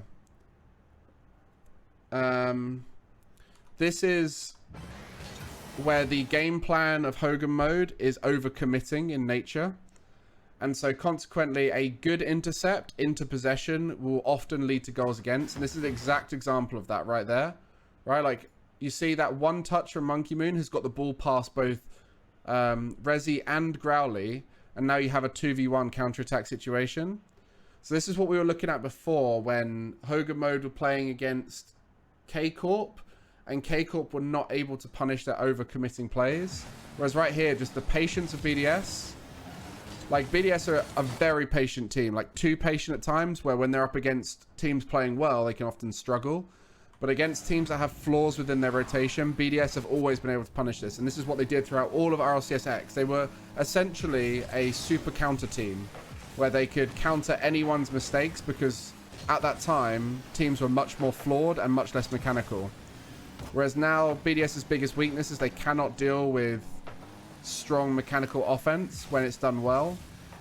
But against Hogan Mode, who have some flaws in overcommitment, you can see how they can punish those moments. Like right there, right? Like that almost punished there. Just one touch from Seiko. Like Rezi did get back to it. Blimey.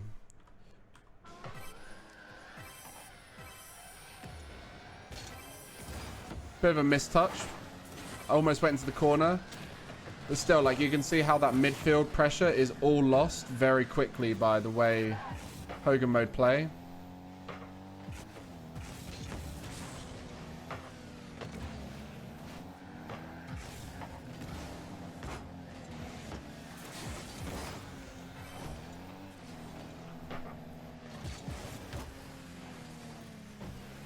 Good positioning from Scrub. Good continuation of the play.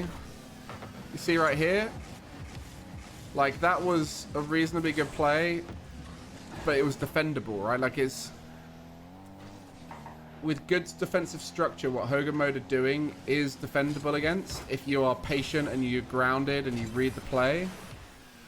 Like, obviously, BDS are doing some amazing saves here. But a lot of that just comes down to their read of the play and their positioning is some of the best in the game. And so they are able to make these opportunities. Like, that should have been a goal right there. That's a panic double jump. Like, single jump aerial, and this is a goal for Rise. But he panic double jumped. This is BDS's biggest problem, is they play the safe options a lot. And then consequently in situations like this, they don't get the goal. Like right here, like imagine if right now Rise had a single jump. Right? Scrub's not saving that. But Scrub's able to read double jump shots very well. Most players can. And you can hear the double jump as well. But like, imagine if at this point here, Rise had his dodge, right? He could literally put that anywhere on target at any speed. He could accelerate it. Could go up here. Could go over here. Could go down the middle. Could go bottom right. Probably not bottom corners because of where he's lined up with it. But definitely could go down to this corner here. Less likely this one. Could even put it down the middle, right? Like that double jump aerial. And Monkey Moon does this a lot too. In these situations, like a double jump shot is worse than messing up a single jump shot. Because a single jump shot, at least if you mess it up, you can like choose where to put it. That's a good play by Scrub. Bad by Rise there. Too much confidence in Monkey Moon's touch. Super counter-fragilistic extras now atrocious. Have you said that on cast, Cole? That's so good. How'd you come up with stuff like that?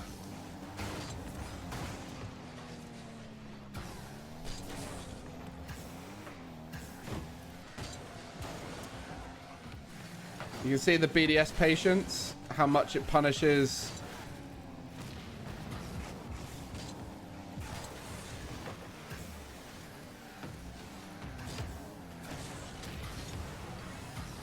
See how patient that is there. Just, what did we say before about the corner challenges, right? Like this was something that we said was really good before, right? Was this corner challenge style that Hogan Mode go for, where they don't go for the ball, they go for the force into demo, into rotate out kind of thing, and it works really well. But Monkey Moon very carefully works his way through that, and consequently BDS get good control of the ball off the back of that. So this is just where like BDS's patience works really well into crafty tricks,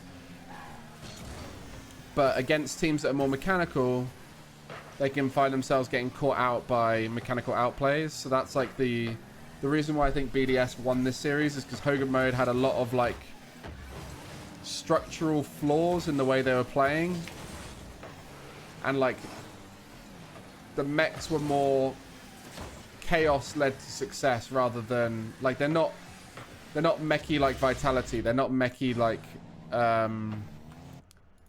Liquid. That's a really nice goal from Rise.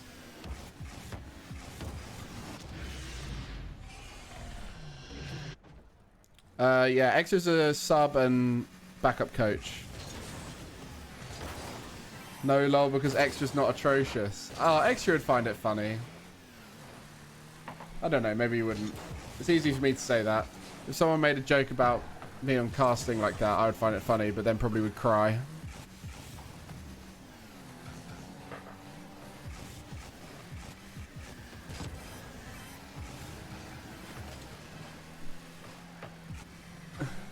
Super caster fragilistic. Gregan's now homeless. Something like that. I'd probably cry.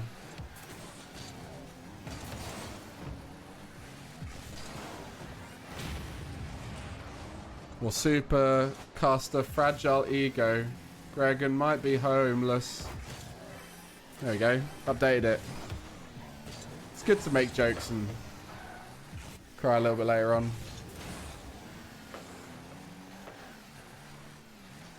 So yeah, like you can see stuff like this, right? Like BDS are ready to deal with the chaos. This is why their playstyle was so consistent through the online era and so on. Like why they have such a consistent win rate is they punish mistakes more than any other team whilst not overcommitting.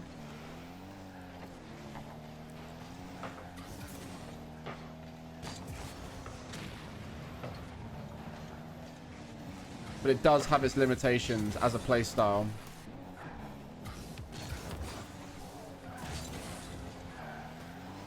It's much more like a controlling playstyle, which just keeps teams in check and then brings out the mechs when a team is on the back foot. Rise going for the next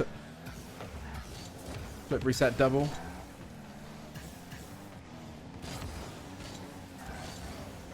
Bosh.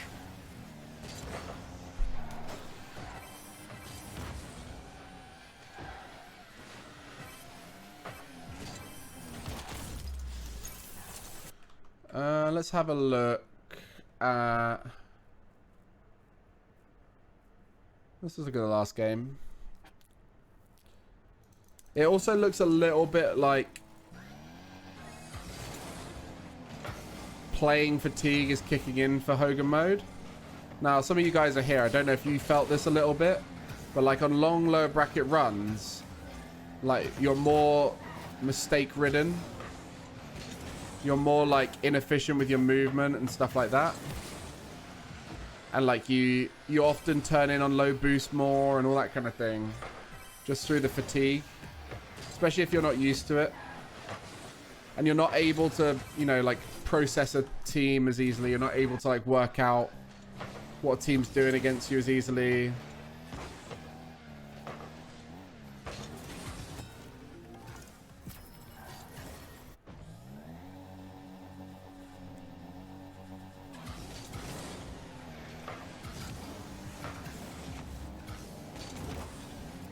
I haven't watched BDS enough to know, but does their playstyle change depending on the team? Should that be Scrub's ball to go for? Whereabouts? Scrub just needs to be doing something other than 12 boost, slowly rocking up the field here. He needs to be gaining boost somehow.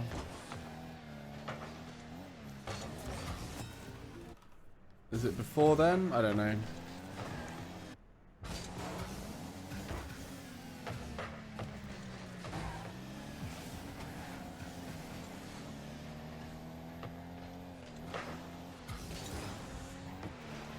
That one there, no, Resi, that's Resi's. It's just Resi overhit it and didn't take control of it, right?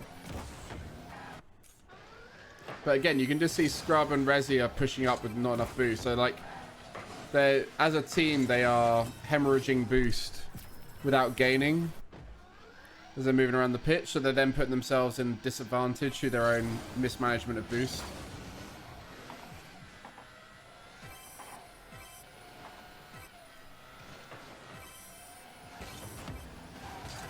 Yeah, do you remember what we said about Resi nervous boost tapping? I don't know if it's nervous boost tapping in this stage. This is probably like tired, bad control boost tapping. There's a lot of wasted boost just being used just to constantly move around. So like every play could be done for like 20 less boost probably. Like right there, we've gone from 100 to 100 without ever actually going for the ball.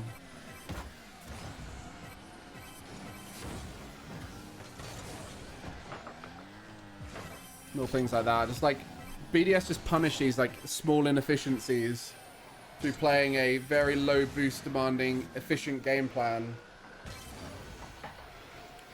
Like I said, the biggest downside of BDS's game plan is that it lacks risk taking against teams that require risks to be taken against them.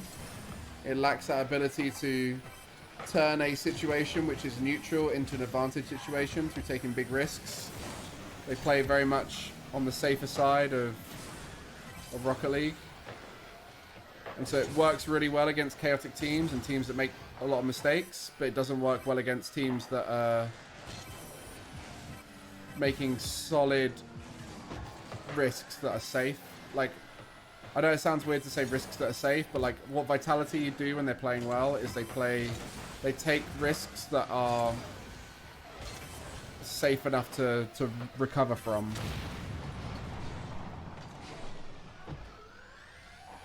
What program you're using to rotation set up from up? Well, like to do this. I have a video out on my channel about how I do my setup, so you can just watch that. And do all those different angles.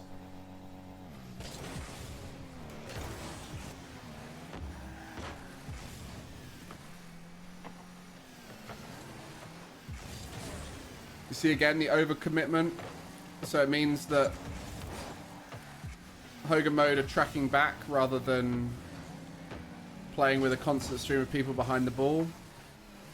They're always tracking back, and it means that BDS can very comfortably zone them out and just take control of the space. Keep them locked in a little bit.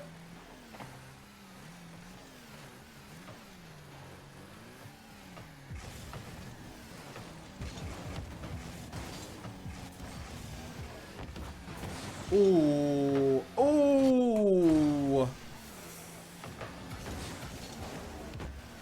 Again, Monkey Moon's a double jumper. I honestly think if he single jumped to that and dodged it into the goal, he would have got it.